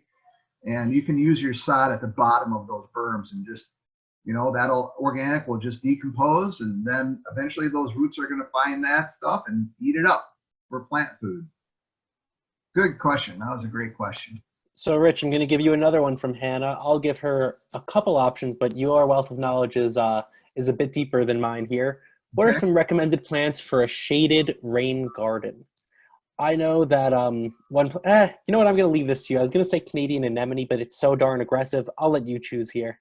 Well, yeah. What do you got? I mean, my wild geranium right now are just like, they're in full foliage and they're about to pop. Also, that wood poppy, it's a beautiful yellow. Remember, a lot of the spring ephemerals or the blooming plants in the shade will bloom early in the spring. But there are a number of asters that also do quite well. Shorts aster. There's zigzag goldenrod that also blooms in the fall. It does well. For a shrub, oh my goodness, pagoda dogwood is one of my favorites. It's got these wonderful berries in the fall. It's got beautiful white flowers in the spring. Alum root is another one that does well. And then even like for grasses, there's a wide variety of sedges that do well in the shade. Again, the Pennsylvania sedge or the ivory sedge, those do well in the shade. And then you don't have to mow it. Wonderful, right? So there's a lot of variety.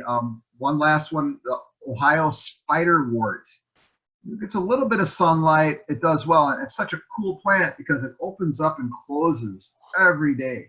It's so neat to watch. So once you start putting these plants in there, you're just going to be much more observant of the beauty of them and their different characteristics.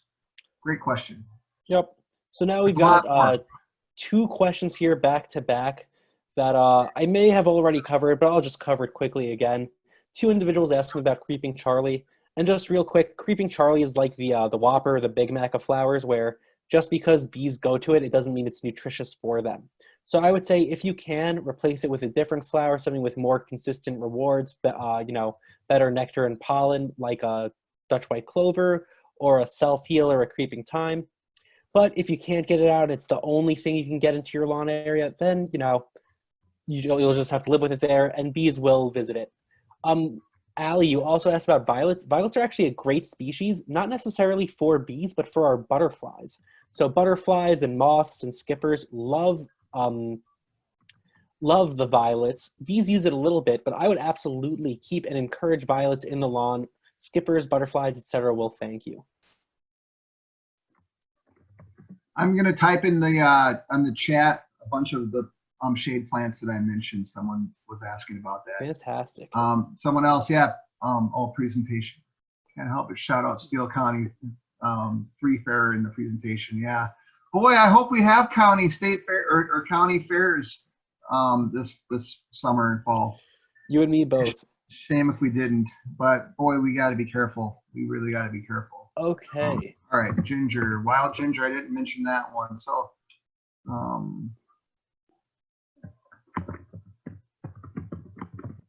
So again, Mindy asks, if rain from a neighbor's yard runs into mine, I'm at the bottom of a hill, and I plant a rain garden, how do I protect pollinators from contaminants like a neighbor's fertilizer runoff? Whew. Good question. Well, I don't know if it would really, yeah, that runoff. I mean, I guess one thing would be to have a series of rain gardens, and a lot of times what I recommend when you've got a lot of water coming through from the neighbor's property is doing a rain garden right on the upper property line. It just kind of gives that water a chance to filter out and slow down. And you know, maybe even putting in like some switchgrass, which is another native grass that is very, very, very hardy and is a great filter and has a very fibrous root system. And putting in like a row of switchgrass and some shrubs that will filter out that first flush of water before it eventually gets down to the lower rain garden. And with rain gardens and, you know, stormwater management, I always talk about divide and conquer. It's better to have a series of smaller rain gardens that slow things down, and then it drains to the next one and the next one. So that's a good question. That's probably how I'd handle that. Okay. John L. asks, anything to note for installing rain gardens where there are mature trees on the property? Rich, they're coming at you with these rain garden questions. Oh my goodness. You know what? I was just daydreaming about what else would I do in that last question. Could you repeat it for me, please? Yep. Anything to note for installing rain gardens where there are mature trees on the property? Yeah, great question. So yeah, again, just knowing that the closer to the trunk you get, the bigger the roots are. There's nothing wrong with cutting some of the roots. I mean, most trees are hydrophilic. They love water. But I really like to try to stay right on the outer edge of that drip line or canopy extent. And, you know, trimming those roots. If you come across a really big root, size of your wrist or something like that, I would try to leave it and just work around it. A lot of these sedges and other plants you can plant in between the roots and just work with the tree and try not to damage it. I know arborists will say you can take up to 30% of the canopy or shrub when you're pruning above. The same goes for down below. And 30%, you know, it's not going to damage it too much, and they will regenerate. But you want to be careful of taking off the big ones. Also, lastly, keeping the rain garden shallower. And I really didn't talk about why you would want a shallower rain garden. One would be if you have heavy clay soil and it doesn't infiltrate. And again, you don't want standing water for more than 48 to 72 hours. But also if you have tree roots, you just might want to just have a shallower rain garden. And then the tree will love it and the plants that you put in there will also love it. So I think we'll do 2 more questions before we take off here. Yeah. Let's see. John L. asks, if you applied for oh, nope, we already answered that one. Tammy asks, is it okay to have a mix of plantings and veggies with our pollinator plants? That's a quick and easy one. Not only is it okay, it is encouraged. Plant diversity, the more diverse, the better. I think we hit that. And we're learning, incorporating edibles in with the landscape is great. Now with rain gardens, I would probably avoid putting vegetables in, because typically they don't like to have wet feet for a long period of time.